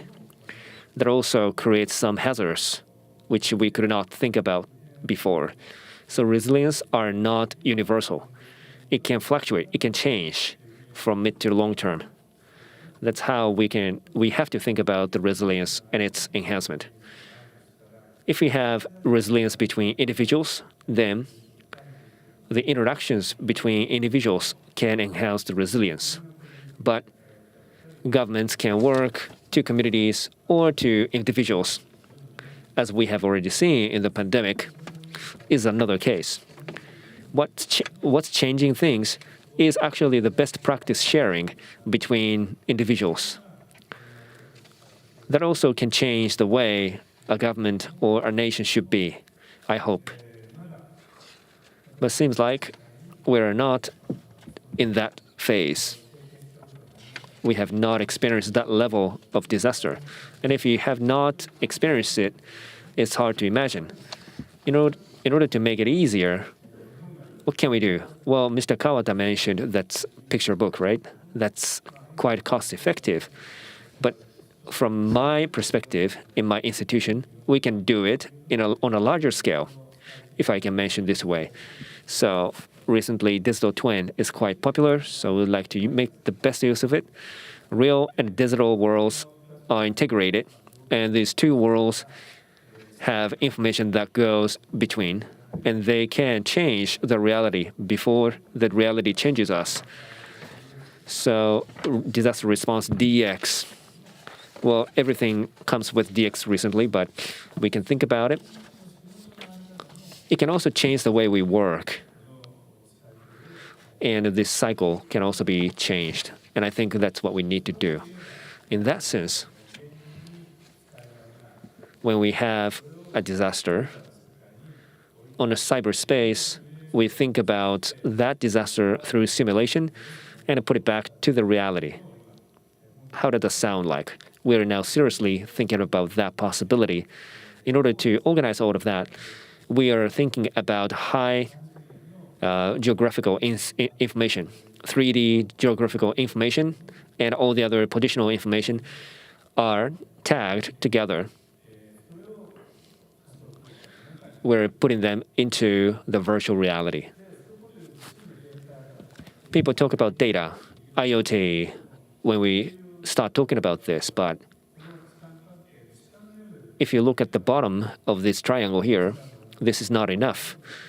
We need your wisdom, we need your knowledge, because they can help you tag the time and space. In that sense, picture book is related to the wisdom part. I think that's what Mr. Kawata wants to go to finally. If we compute everything and summarize everything, we should be able to see the results through the use of OSSSR. That's Online Synthesis System for Sustainability and Resilience. This should be available online, and we can use that information for forecast, prevention, and disaster response. That's what we are trying to do for the next 15 years. We want to make our best efforts. Sorry, I'm running out of time, so that's it from my side. Thank you so much for your attention.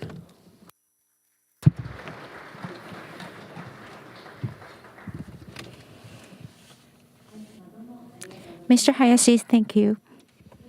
Now, let's start the panel discussion titled Enhance International Disaster Reduction Through Cultural Disaster Reduction Projects. Let me introduce the facilitator.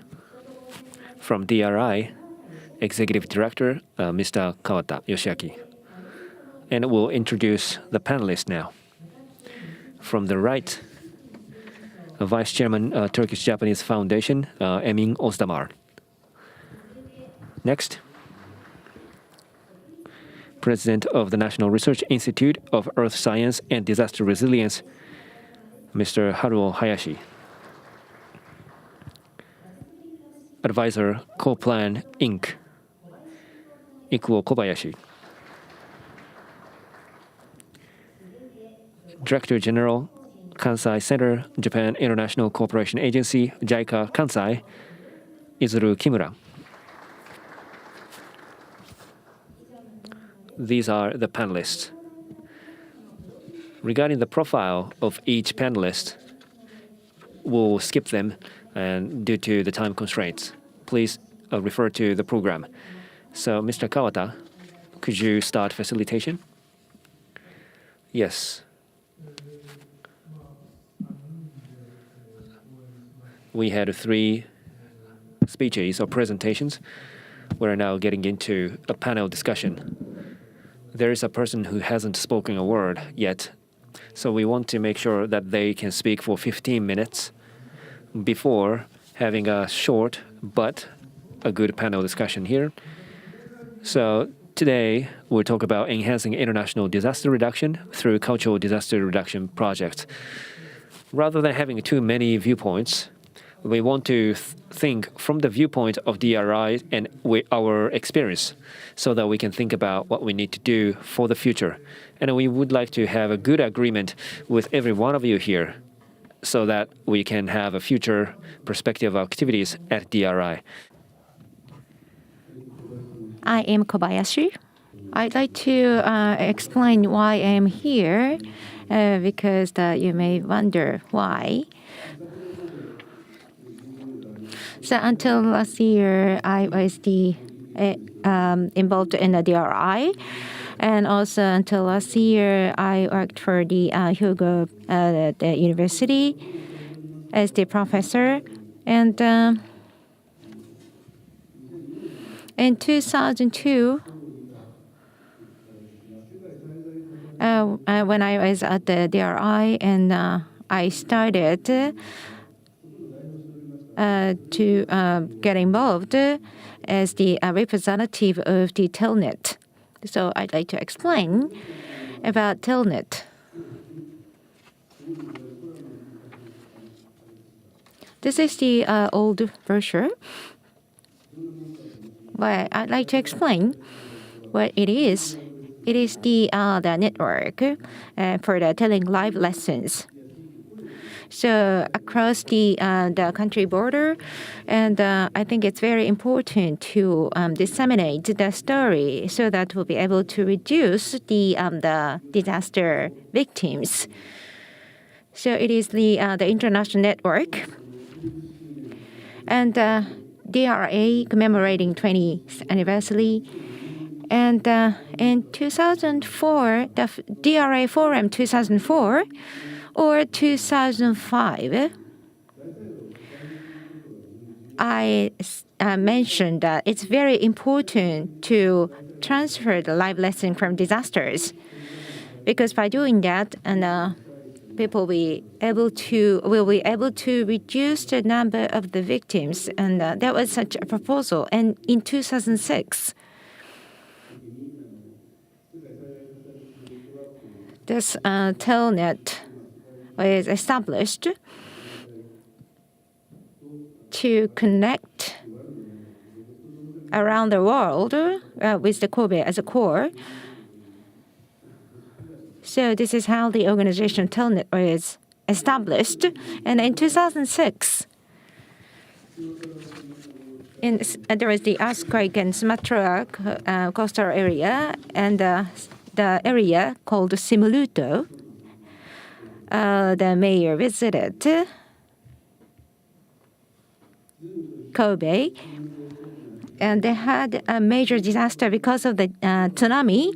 And the Simeulu Island was close to the center of the earthquake, and there was a big tsunami. However, there is few victims. The reason is because there was the tsunami 100 years ago in that area, and they made a song that as soon as tsunami comes, and you have to escape right away. So that story was succeeded one after another. And in 2010, it was commemorating the 15th anniversary of the Hansen-Awaji earthquake, and we had a Telnet forum and discussed the meaning, significance, and methodologies of telling live lessons. There was a 3-day sessions in Kobe, and 10 years after that, which is the today, 3 years ago, in 2010. There was the forum from the January 24th to 26th in 2020, and there was the Telnet forum, and we have invited the Eric Carter and other chairmen,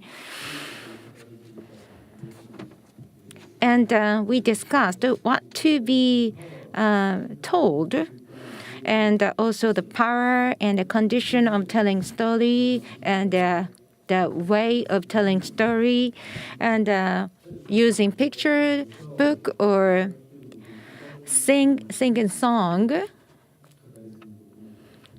There is various way to tell the live lessons, and the museum has a very big impact as well in terms of the telling live lessons.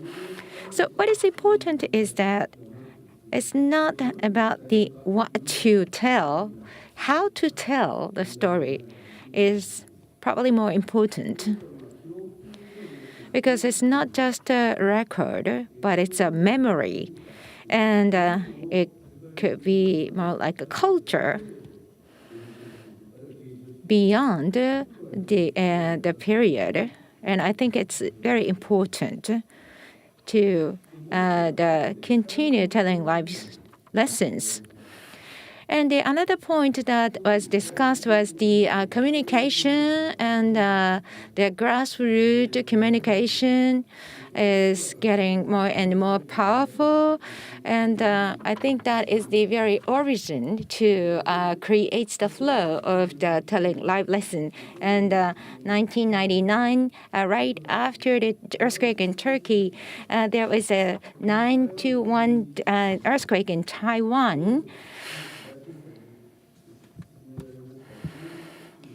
When it happened,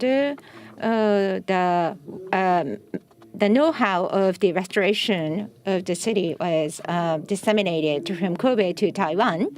And in 2004, there was the Great Niigata Chuetsu earthquake. And it took place almost in similar situations, natural situations, rather than the directly under the metropolitan area. So probably the lesson learned from the Taiwan earthquake will be helpful for that.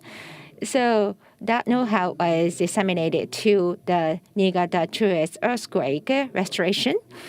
And then after that, there was the earthquake in China, Shenzhen in 2008, and it was also handed down the know-how for the restoration of this Great Hsinchu Wenchuan earthquake in China. So I think that these cultural communications was very important role in terms of the telling the lessons. There was a paper dome in Takatori. You see the lower right picture, made in 1995. It was the made after the church was dismantled, and when it's dismantled, and then it's taken to the Taiwan Taomin, and it was moved to this area in 2009 as a symbol of the reconstruction after the earthquake. And we also have the association with the New Orleans and Kobe, and since 2005. So we thought that simply discussing the disaster damage, it doesn't generate anything. So we decided to do some cultural exchange through jazz. So there is a slight difference between the earthquake and the water disaster. However, there are some common point, and we could have a good communication through the jazz. And also, we did various research regarding the disaster and the recovery. And through the forum,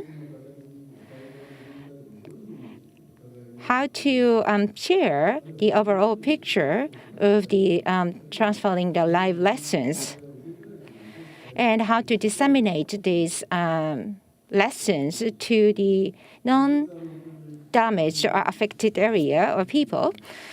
And this is part of our homepage, so please take a look if you have interest. And through this activity of the Telnet, there was a few things that I found out. And one thing is that what happened in the past, how we can transfer those live lessons through photographs, audio-visual material, and left behind items, music, and pictures or monuments. And also the people who tell the story make a very important role as well. Another learning is about the telling the live lessons tend to be considered as the vertical, which means that handing over the lessons from one generation to the other. But not only the vertical, but also the horizontal communications are very important. The horizontal communication means that the affected people and the other affected area people. And this is how we can continue the constructing the very close relationship. So not just telling live lessons, but also communicating and sharing is very important. Thank you very much. So next, Mr. Kimura from JICA, could you go ahead? Yes, thank you so much. I'm from JICA Kansai Center. My name is Kimura. I'm honored to be here. Thank you very much. So international cooperation is my area, and from that viewpoint, I would like to talk about my role in JICA. There are three things. One, it's about the overview of JICA. I'll be really brief. Number two is about Japan's experience and cooperation overseas regarding disaster reduction. Number three, today's theme is about the future of 100 years from now. What should we do? Those are the three things we'd like to talk about today. So, Japanese government is creating ODA, which is conducted by JICA. We have 15 locations in Japan, and JICA Kansai Center, where I am located, it's in Kobe, and there are 4 areas that we are covering through different businesses. We are one part of the DRA, and I have been really blessed to know that it's been the 20th year, and I have been a good friend of Mr. Kawata, and I also would like to celebrate the 20th anniversary of DRI and DRA. This is JICA's mission and vision. Our mission is that we realize human security and quality growth. Vision is to lead the world with trust. From 2017, this vision has been used, and for the next 100 years, human security, quality growth, and leading the world with trust, these are the universal keywords. So that's why I wanted to mention that here. Reconstruction and disaster reduction are essential when we consider these 3 words. So this is about our overview. 139 countries and regions we have served. That's 2/3 of the world. Some of the countries and regions have already graduated from our JICA support. And on the left top, we have 96 overseas locations, almost half of the world's countries. They're focusing on the on-site support. And domestically, we have 15 offices. What are the menus we have as JICA? Technical assistance is one. There are a lot of Turkish examples, and this is one of the examples in the technical assistance. Infrastructure needs to be created as well through the grant and loan financial assistance. So we have the JICA Overseas Cooperation Team, including the Youth Overseas Cooperation Team. And the third one from the bottom is International Emergency Assistance. When there is an emergency abroad, we create an emergency team to go to the site as quickly as possible. So this is a scale that we're looking at. Exchanges between people is very important, and that's the cornerstone of our trust. Last year, we accepted 24,722 people from developing countries. They're basically governmental administrative officers. And from Japan, we have dispatched 4,017 people overseas. They are experts and youth JICA overseas cooperation teams. So in total, we have already accepted 700,000 people and dispatched over 250,000 people overseas. So those are the exchanges that are the cornerstone of the assistance between countries. 1.5 trillion yen was last year's scale. Basically, that's this amount is going to be paid back to the government later, but 1.5 trillion yen is our scale we're looking at. And as I mentioned, the human security and quality growth, what are they? Well, human security is all linked to disaster reduction. We have the right to live free from fear and deficiency. We need to live with dignity, and international society and government need to have the obligation to guarantee that. Ogata Sadako was the joint chairperson and who created this idea of human security. It's very famous. And we have been talking about resilience in relation to the quality growth. It's not only about quantitative growth. We need to be inclusive, sustainable, and resilient. So those are the areas that we need to include when we think about quality growth, when we support developing countries. So that's the overview of JICA. Let's go to the second part. Based on Japan's experience, what are the things that we're assisting to overseas countries? When we think about disaster or disaster reduction, what do you imagine? I think basically it's about different things depending on where you live. In Japan, we talk about typhoons and torrential rains, but I used to be in Manila where typhoons and flooding were frequent. In Iraq, drought and sandstorm were frequent. South Sudan and Kenya will have a lot of drought and landslide. So disasters come in various forms. As Mr. Kawata mentioned, 1/3 of the countries in the world have natural disasters. But in Japan, we have a variety of natural disasters.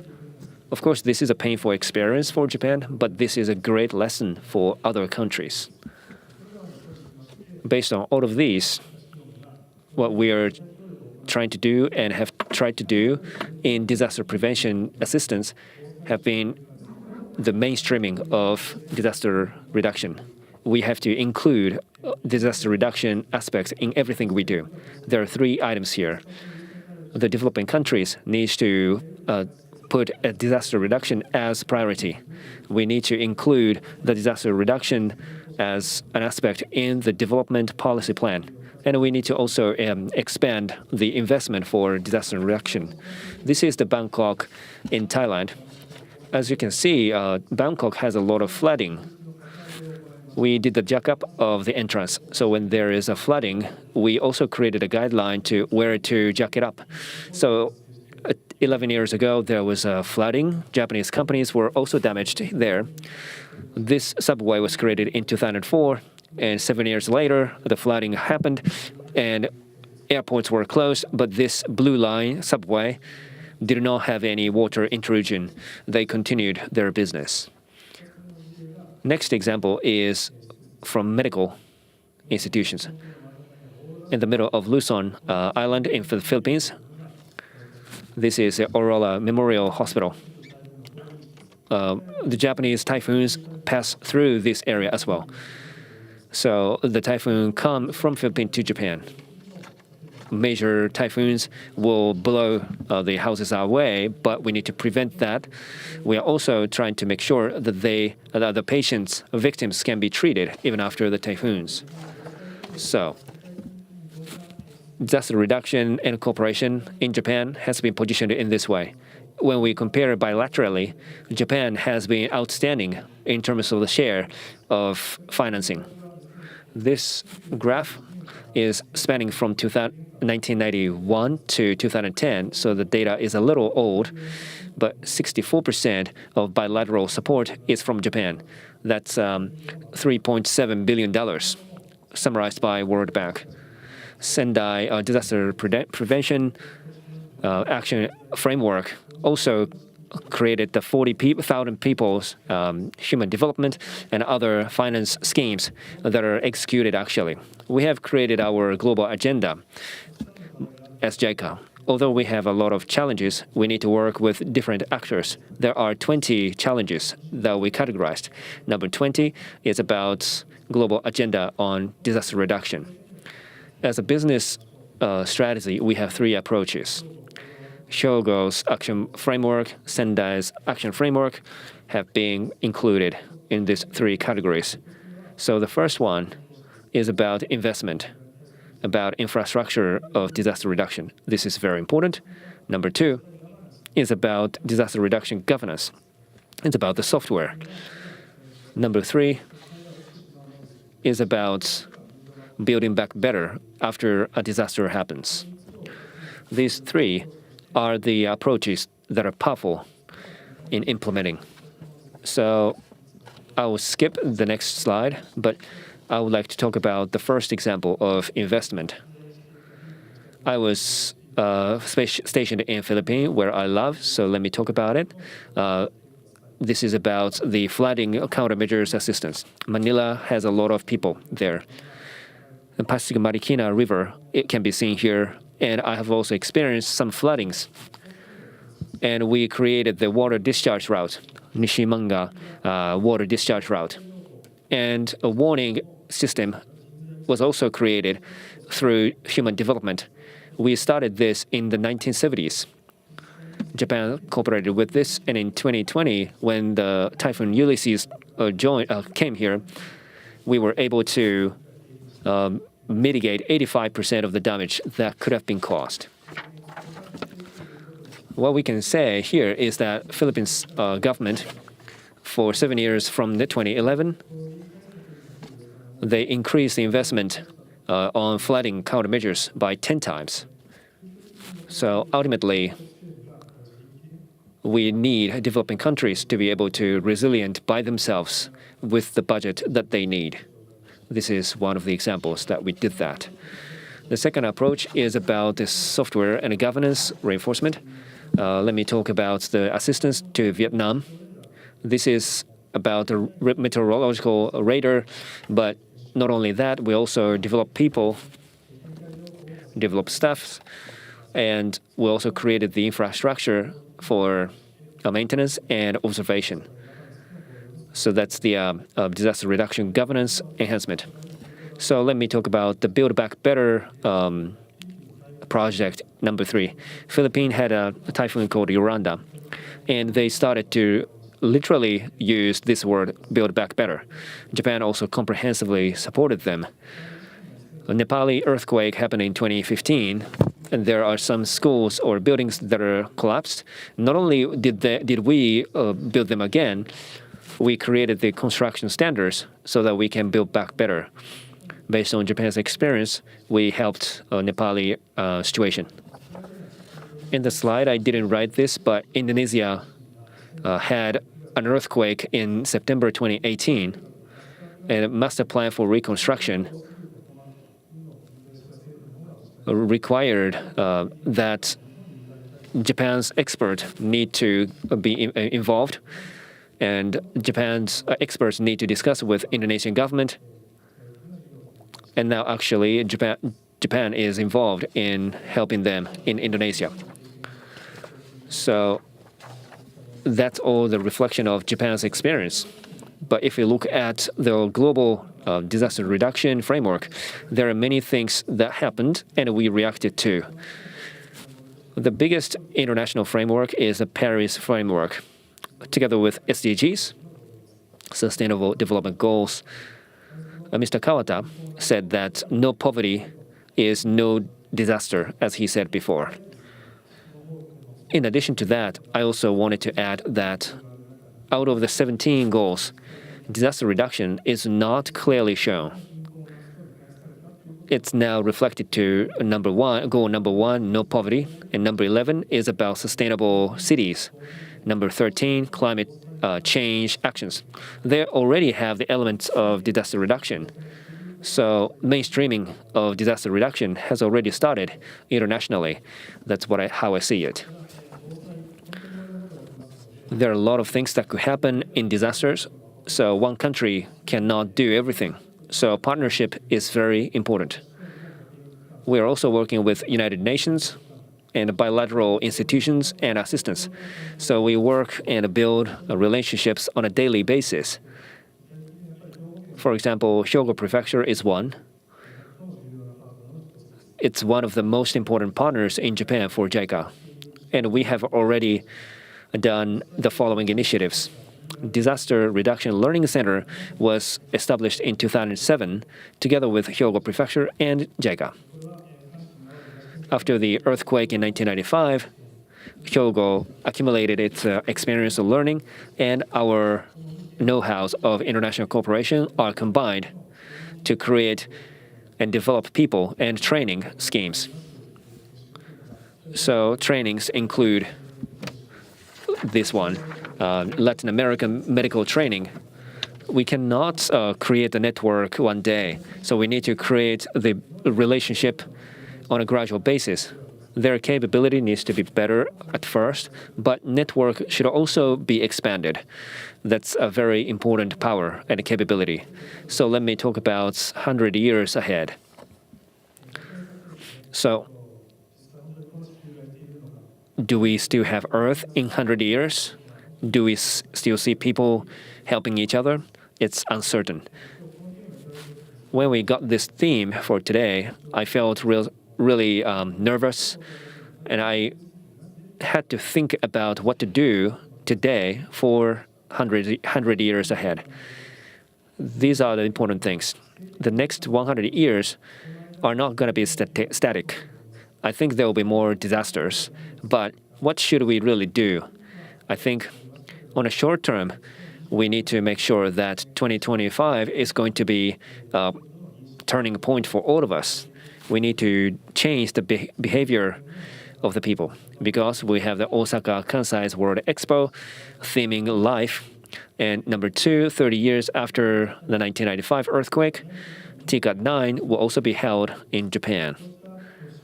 This is a cornerstone or turning point for Japan. In order to activate and make the best use of 2025, we need to think about a truly sustainable society, which requires mainstreaming of disaster reduction to creating a culture of disaster reduction.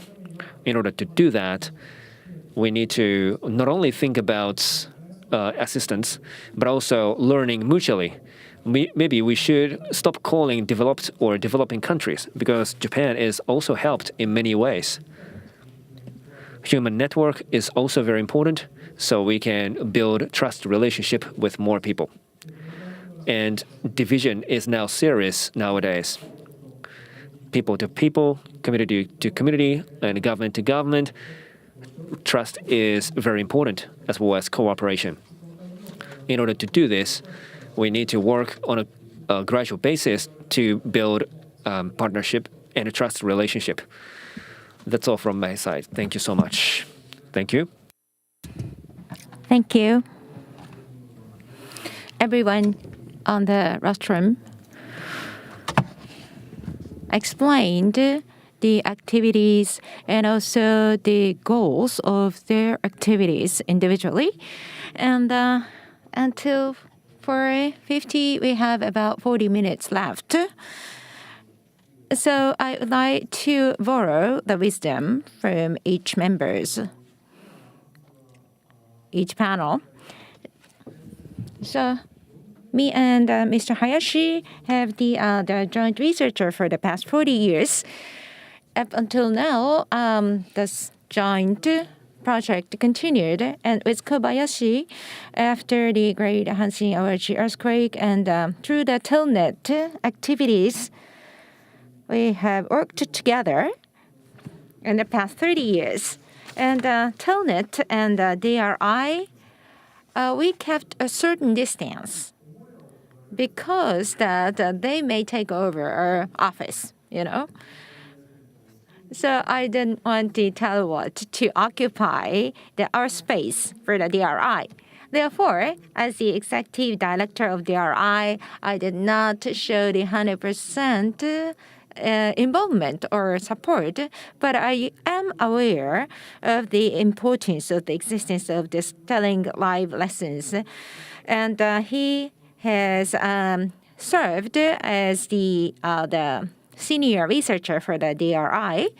And I think that I have a great understanding about his vision through the 30 years. And as for JICA, ever since that I was the professor at the Kyoto University, and Mr. Hayashi and I discussed a lot about the local support. So we both were the committee members of JICA, and for the first time, we started the grassroots support. So up until then, the ODA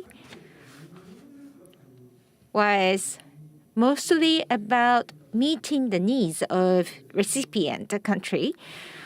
But for the first time that we thought about more about the grassroots activities, such as IPO. And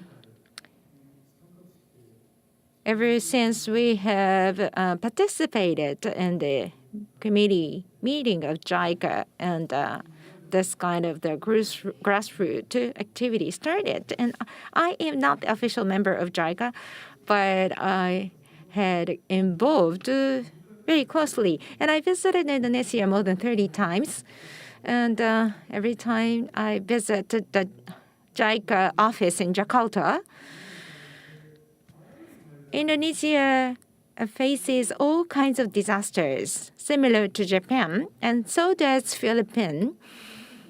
So the situation is quite similar among those three countries. And Indonesia is a poor country. And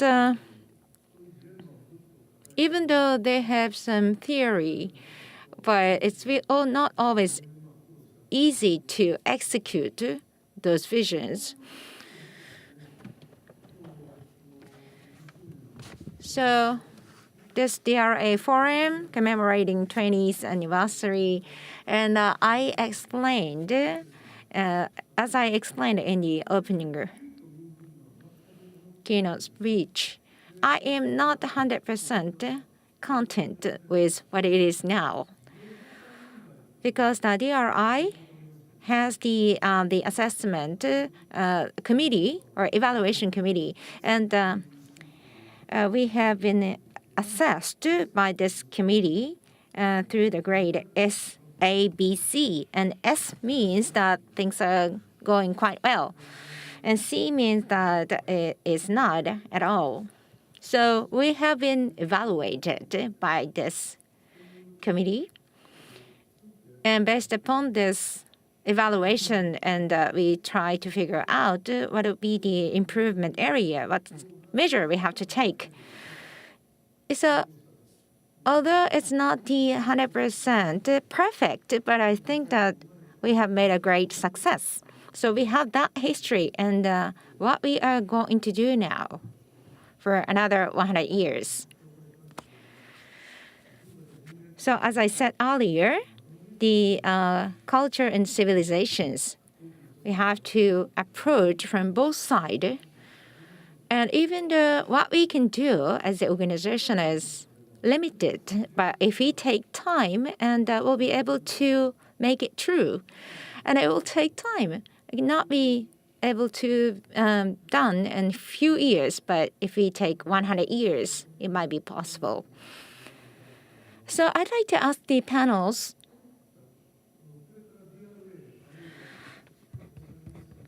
as DRA or DRI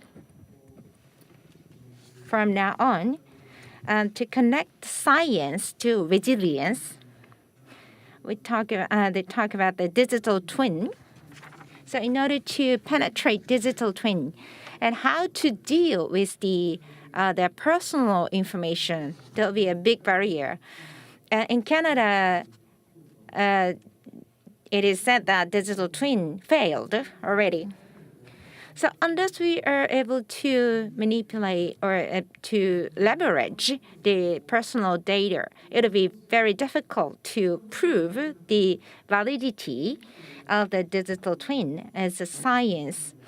On the other hand, the telling live lessons, DRR, the pictures, puppet, and those kind of efforts are needed to pass on the lessons. So I'd like to have the honest opinions from Mr. Hayashi first. Well, talking about the private information, I don't think that would be able to leverage all the personal informations 100%. But how to visualize the personal experience without fully disclosing their personal information, I think we can still visualize or reproduce the lessons learned by the affected people. I think that could be a very good starting point, because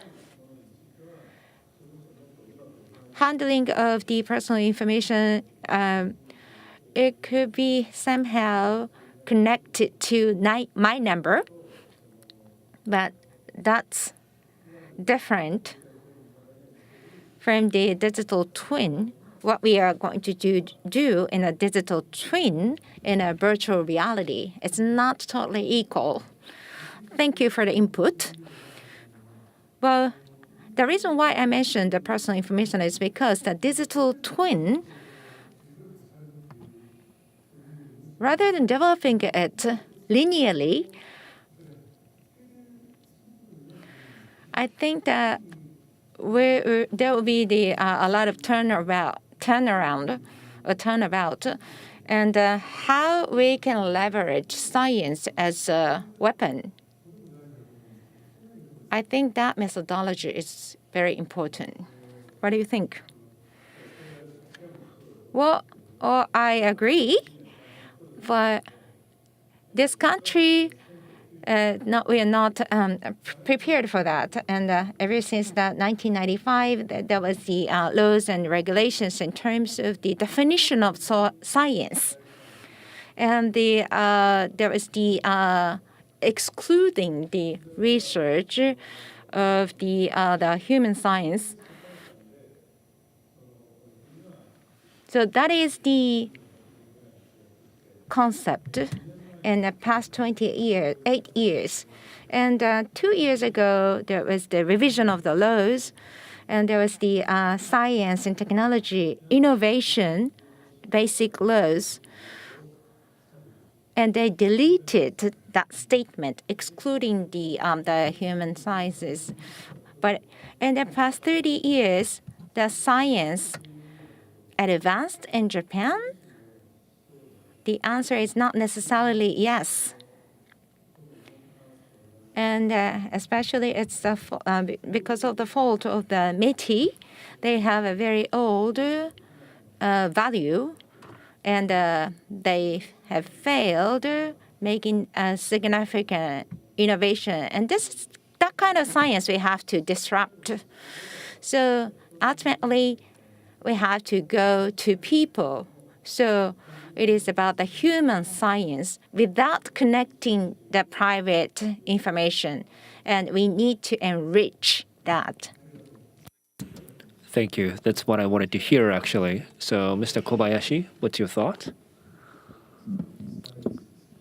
Are you talking about science? No, I mean, Mr. Hayashi talked about science, and you're about storytelling, right?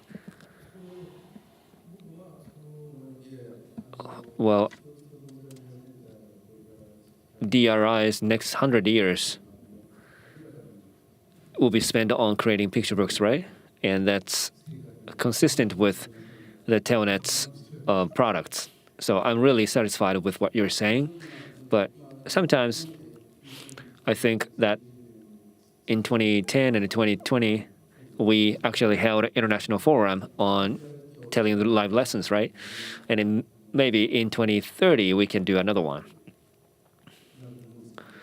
I think that's a plan, but we still have 7 years to 2030. Up to 2020, I did my best, but maybe next time, I wouldn't be the one. Maybe the younger people should take the initiative. That's what I said the other day. DRI has a lot of young people, right? But seems like Mr. Kawata, you said I should still be vivid and lively. I need to continue. That's the message I got from you. So I retired from DRI last year. So I'm hoping that I can talk with younger people on a broader basis. I want to think about a new way to do that. My thinking is that it's a Jingu relocation style, I would say. Like, why is it relocated or renovated every 20 years? It's well thought, actually. If you're 20, then you'll be 40 in 20 years. And 40 years old will teach 20 years old, and 60 years old will teach 40 years old. So 3 generations have 3 opportunities to renovate Isejingu Shrine. So 3 times are very important, rather than 1.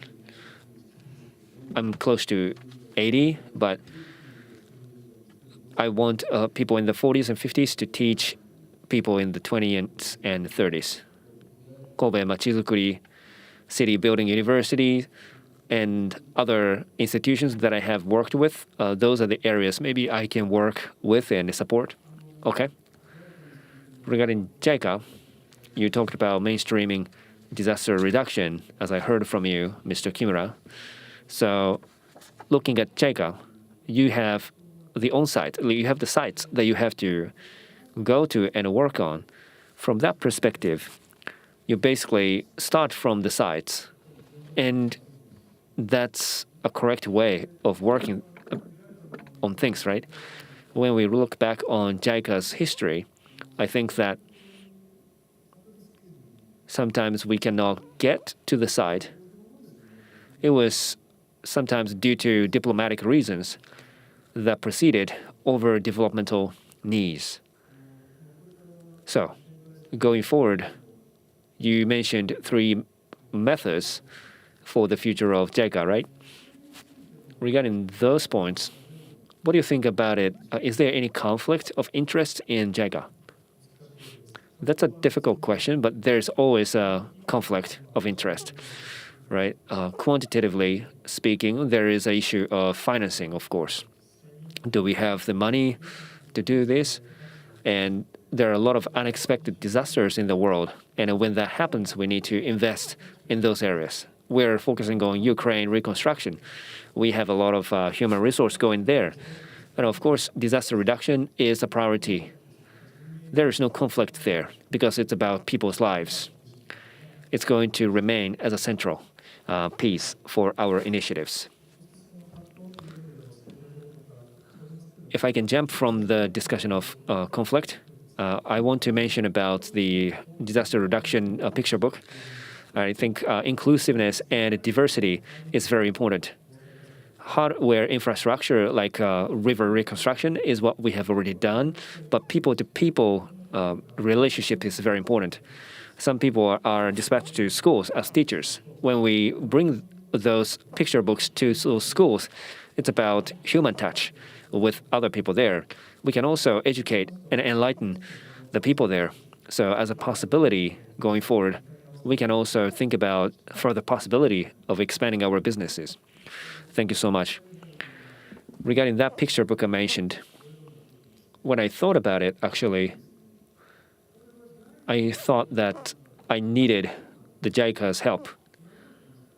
Why? Because we're working with people, right? Then, even though we have information society in Japan, we still need to work with people face to face. Otherwise, things don't get progressed. I don't know in what way the picture books are going to be created. We don't have any concrete plans yet. But at the initial phase, I realized that we need your support from JICA. So JICA must have struggled a lot in on-site countries. And what can we do for JICA? Is there any support that we can give to JICA? I'm thinking that way, and that's the possibility I'm talking about. So in 100 years, there is no guarantee for success. even in several years, there are uncertainties against the success. But that's what an organization is. I think we need to put forward what our goal is. Otherwise, we'll be broken from inside, right? So you're here at this forum today. I'm really glad that you joined, and DRA needs to be able to contribute internationally in the future, and that's the awareness we need to have, all right? So Mr. Ozumaya-san, do you understand Japanese, by the way? A little bit? Maybe a lot? Yes, I understand Japanese. So in Turkey, Bosai Koshien was mentioned, right, in your presentation. And together with Hyogo Prefecture, you have worked on Bosai Koshien. I understand that point very much.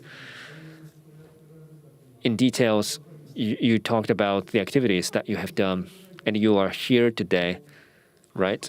And looking at the earthquake in 1995, and that triggered the creation of HAT Kobe.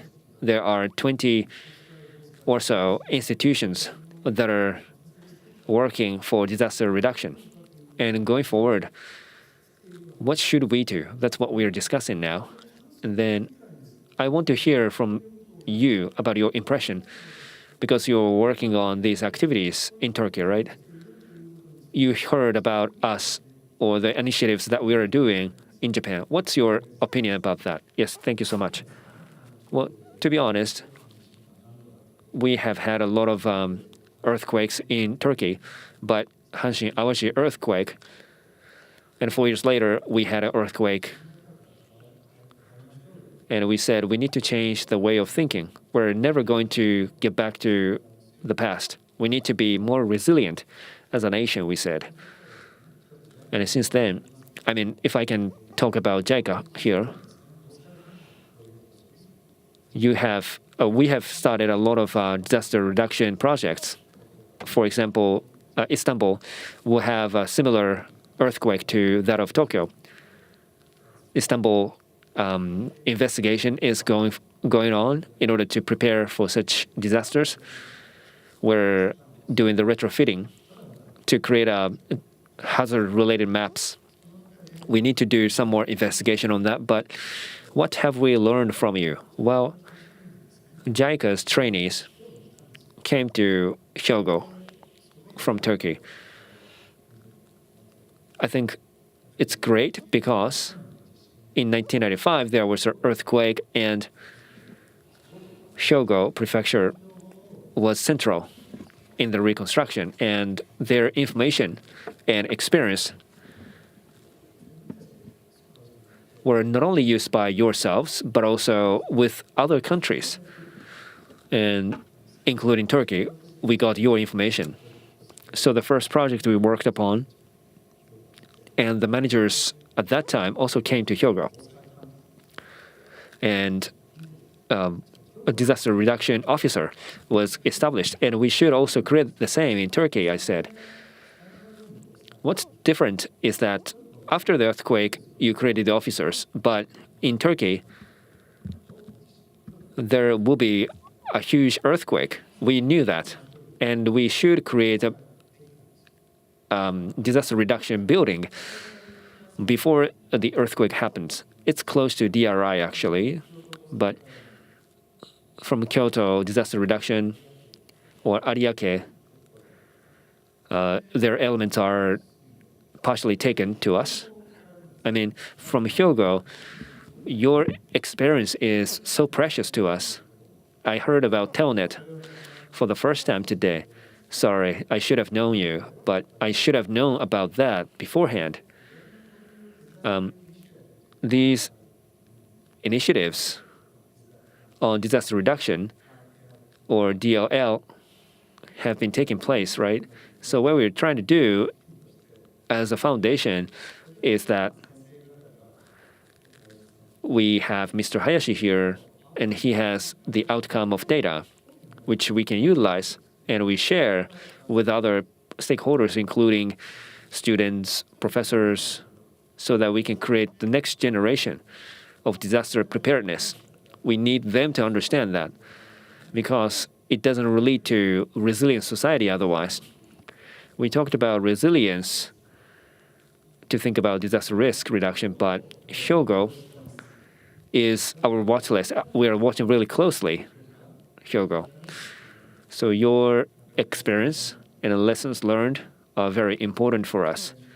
And experience sharing are very important for us. So through JICA or through our foundation or through our friendship foundation or fund, we can accumulate information so we can transfer information to Turkey. We're like a bridge between the two. And also, in one country cannot realize resilience. So we have to learn from each other. So that's the reason why we started the Bosai Koshin. And there could be there are also many other projects I haven't talked about today.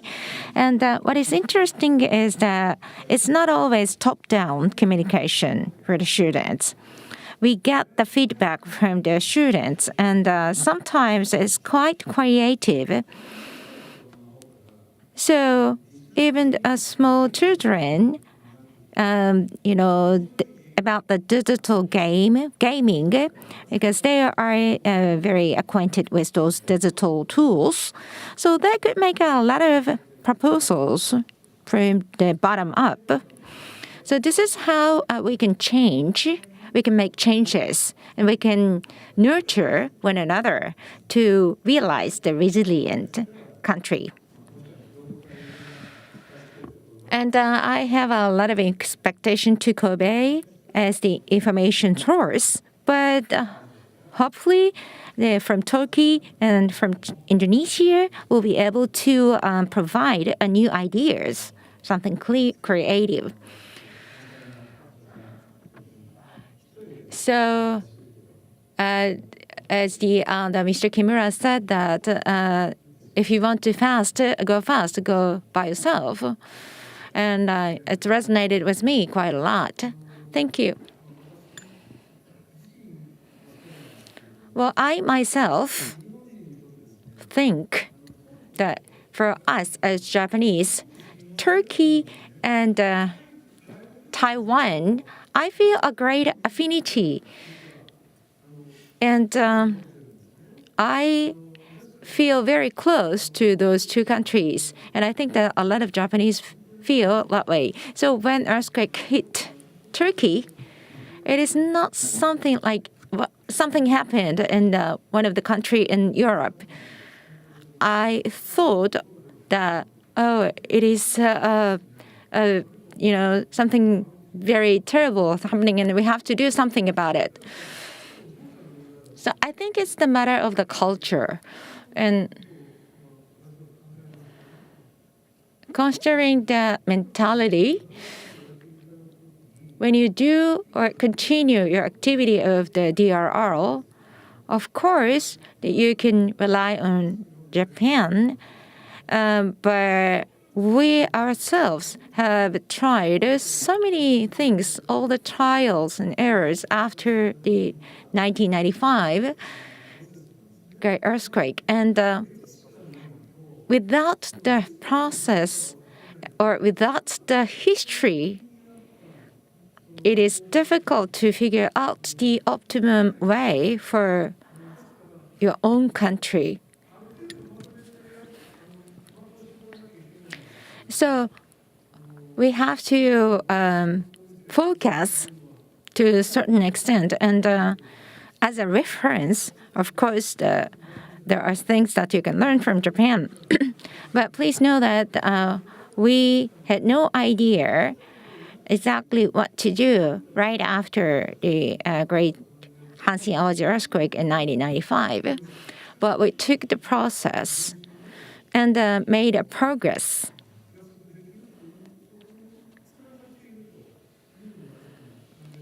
So this is how I feel after all those 20 years. So as I said, the focus is necessary. Otherwise, you cannot deep dive and connect more deeply because there is a limitation of resources, both the manpower and the budget. So if we try to do too broad, and it might not be possible. So for the DRI, the budget remains the same. That means that the government says that the rest of the budget allocation has decreased in order to maintain the same budget for the DRI. And the Japanese government said that this is because we acknowledge the outcome or achievement of our organization. That's why in the past 20 years, our budget allocated for DRA hasn't changed. But it is for sure that there is some limitation of the resources. So what is really important for the country, it is not an easy decision, but you have to make a point severely if we want to continue the activities. But immediately after the disaster, there are so many things that we wanted to do, but there are some pros and cons or weaknesses and strengths. So we have to identify them. So through all various activities, and divergence is most important. So we have to diverge the things that is most important. So the continuity is the condition. Otherwise, there is a possibility of making mistake or failure. Therefore, I hope that close relationship will be maintained between Turkey and Hyogo Prefecture in terms of the DRR. So I appreciate your continued support. Thank you. By the way, well, I am not trying to import everything from Hyogo in terms of the DRR activities. Of course, I am aware that it's important to make it suitable for our country. That's why the idea itself is originating from here, but we try to be creative to fit our country. But I really appreciate that we get a lot of ideas from the Kobe as the origin. And also I appreciate the support by JICA and Hyogo Prefecture. What is important is to develop the resilient society, the resilient country for the next generation. Okay, thank you. Using the remaining time, I would like to discuss about the DRA activities. I mentioned earlier about the project evaluation committee, and the committee members is the one rank higher than I am. That means that everyone is over 80 years old. So now that we are commemorating 20 years, and I asked them to resign because those members had been engaged in the research for DRR since the 1995. And it makes sense. However, from now on, they cannot evaluate their activity because their academic knowledge or experiences is not updated. So when they make the evaluation, they based upon the conventional criteria. But from now on, they have to change the criteria for evaluation with a new perspective.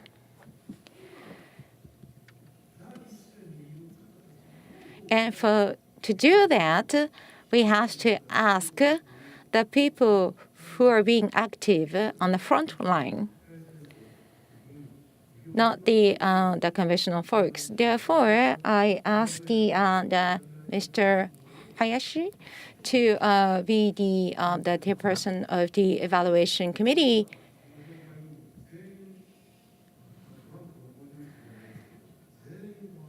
So it is the changeover.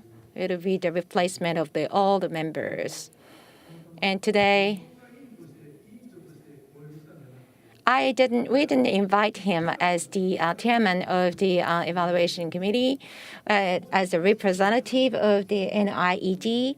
But from your perspective, may I ask you to become that chairperson? It's hard to comment, but of course, the members were reshuffled, right? The evaluation committee members are now younger than you, and I am the oldest among the members, so that's why I am the head. I may die soon, I'm just joking, but maybe some younger people may be able to do the evaluation committee head. Anyway, after I started this job, I think Secretariat has made too much effort. They did a lot of researching and they did a lot of briefing. And it's really difficult to oppose to the tremendous amount of effort that they have made. I can be more critic when we talk about specific individuals, but I am the head of the assessment committee. So I wanted to hear from what everybody thinks. And basically, we had the majority vote to assess your institution. Maybe you're trying to make me not critical by having a majority vote. No, I'm just joking. But Mr. Kobayashi, we had a total reshuffle of committee members. What do you think? Well, I think maybe it was kind of too late, but I'm just joking. But it happened, right? They should have retired at the age of 70. So I was thinking when one of the members is going to retire. I'm just joking, but local government or governors and their municipality head may also resign after 10 years, because if they work for 10 years, they create too much legacy. Rather than old people, rather than being old, it's also more problematic to work too long. Are you going to be 80 after 10 years, Mr. Hayashi? I don't know, but young people's evaluation and our evaluation could have a gap. And it should be interesting. It should be an interesting insight, right? A, B, C, or S evaluation is one, but not only that, we want to hear from young people. What do they think about? And we should incorporate that into the evaluation method. That's what I thought. And I'm also one of the elderlies, and I shouldn't really complain too much about it, but okay, what do you think, Janka? You have been doing the project assessment, right? Is there any gap between you and the on-site? Thank you so much. We also receive evaluation because we are an independent government agency now. I also feel that you can never be 100% objective. And what you assert as outcome is less convincing. We need to get the voices from the stakeholders, and we need to look at the impact that we have made in the on-site. So at DRI, you are doing a lot of enlightenment and educational activities, right? And it takes a lot of time. So chronologically, we also have hard time creating timelines. It's not going to be like what you work on now will have an impact next year. It needs to be 10 years or 20 years perspective. Sometimes we need to have an impact assessment, right? We also hear from people before presenting our assessment results. Okay, Mr. Ozdamar, in your foundation, what do you think? When you assess your project, is there any assessment going on? Thank you so much. Our foundation members have discussed how the projects are going. So always we have been evaluated. You have committees, right? And within our foundation, we do have a committee, but we don't have any project evaluation committee. We have university professors or disaster reduction experts from whom we hear their opinions, so we can understand if we are really effective in helping Turkey and Japan, and we improve whatever was not working. So in order to make it stable and continuous, we need to change the programs of evaluation, I think. It's very important. We have something that's close to the Japan's cabinet office in Turkey. They also give us proposals for improvement. So in JICA, you work on a project and you have the post-evaluation, right? But we have not done that yet. We have not been there yet. But I know how to do it, so we should be able to improve more. Thank you so much. I think it's been 20 years, right? And during the 20 years, I experienced a lot, really. Each one of such experiences will have to be evaluated and assessed. Only after that can we be sure that we have done a good job. So there is no guarantee that it will be a success from the beginning. But when I look back on what we have done, I think the result was good. That's how I understand our activities. So for our future activities as well, we need to evaluate our businesses and projects from that viewpoint. And we need to include external eyes as well. We'll be all dead in 100 years, right? But hopefully we can expect a good success from our projects. So DRA is really unique globally as well. We need to make the best use of this asset that we have and create the legacy for future generations. That's what we want to do. So dear audience here or people joining online, my message is that Hyogo Prefecture started this disaster reduction activities, and we need your support going forward as well. Okay, I know that we are running out of time, so that's it for the panel discussion. Thank you so much.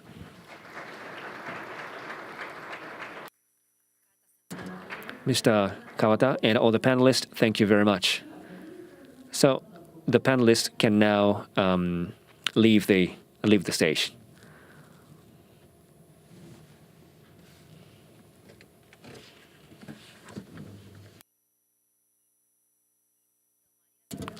Thank you very much.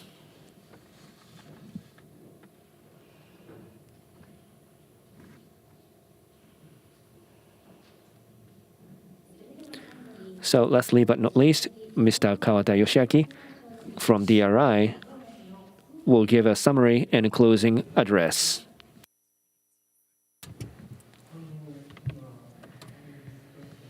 So through the panel discussion, we talk about the DRA and DRI's future. And what kind of activities we are going to pursue. I hope that you got some idea. In the past 20 years, there are a lot of uncertainty. And as the executive director, I always had that question in my mind. But at the beginning, we set the 6th target. And in order to achieve those 6 targets, we made a lot of effort. And through those 20 years of experiences, and we started to figure out that what we have to focus. We don't have the 100% confidence yet, but I think that we started to have some vision about what to focus as the DRI and DRA. And this is because that all the people involved in those 2 organizations made a lot of commitment and exchanged opinions. And that endeavors accumulated. And now we are at the turning point that we have to summarize it and make it possible. So the new year started. Whether the things goes well or go wrong, and how to stabilize activities and progress as an organization, it would require some technique, which I think is very important. And I try to summarize it. So it is the once every year DRA forum, and I think it's a very good opportunity to collect the wisdoms from all the people. And I'm looking for the one solution or one answer. But we would like to reflect all the feedback or input from all the members for the future activities, because when there is the great earthquake hit in Kobe, and we have received a lot of support from so many people, and lessons learned at that time, and know-how and all the wisdoms, we have to leverage them in an effective way by linking to the future DRR activities for this country and also around the world. As I said, there are not many things that we can do alone, but we would like to pass on to the younger generation. And for that, we would like to make investment. So commemorating 20th anniversary of DRA. And maybe some people expect that we set some different or drastic direction.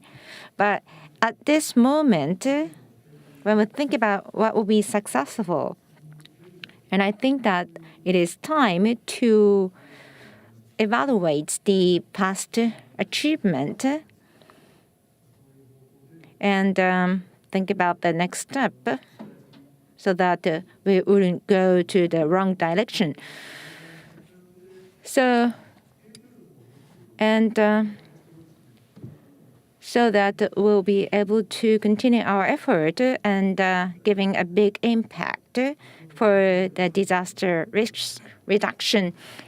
So thank you very much for your attentions, your participations. And there is still a lot of uncertainty and some concern about the COVID-19. But the people say that we are already in the after COVID, after pandemic phase already. And we have to break through for the future. And for that, we really need to always think about the relation with the society. So thank you again.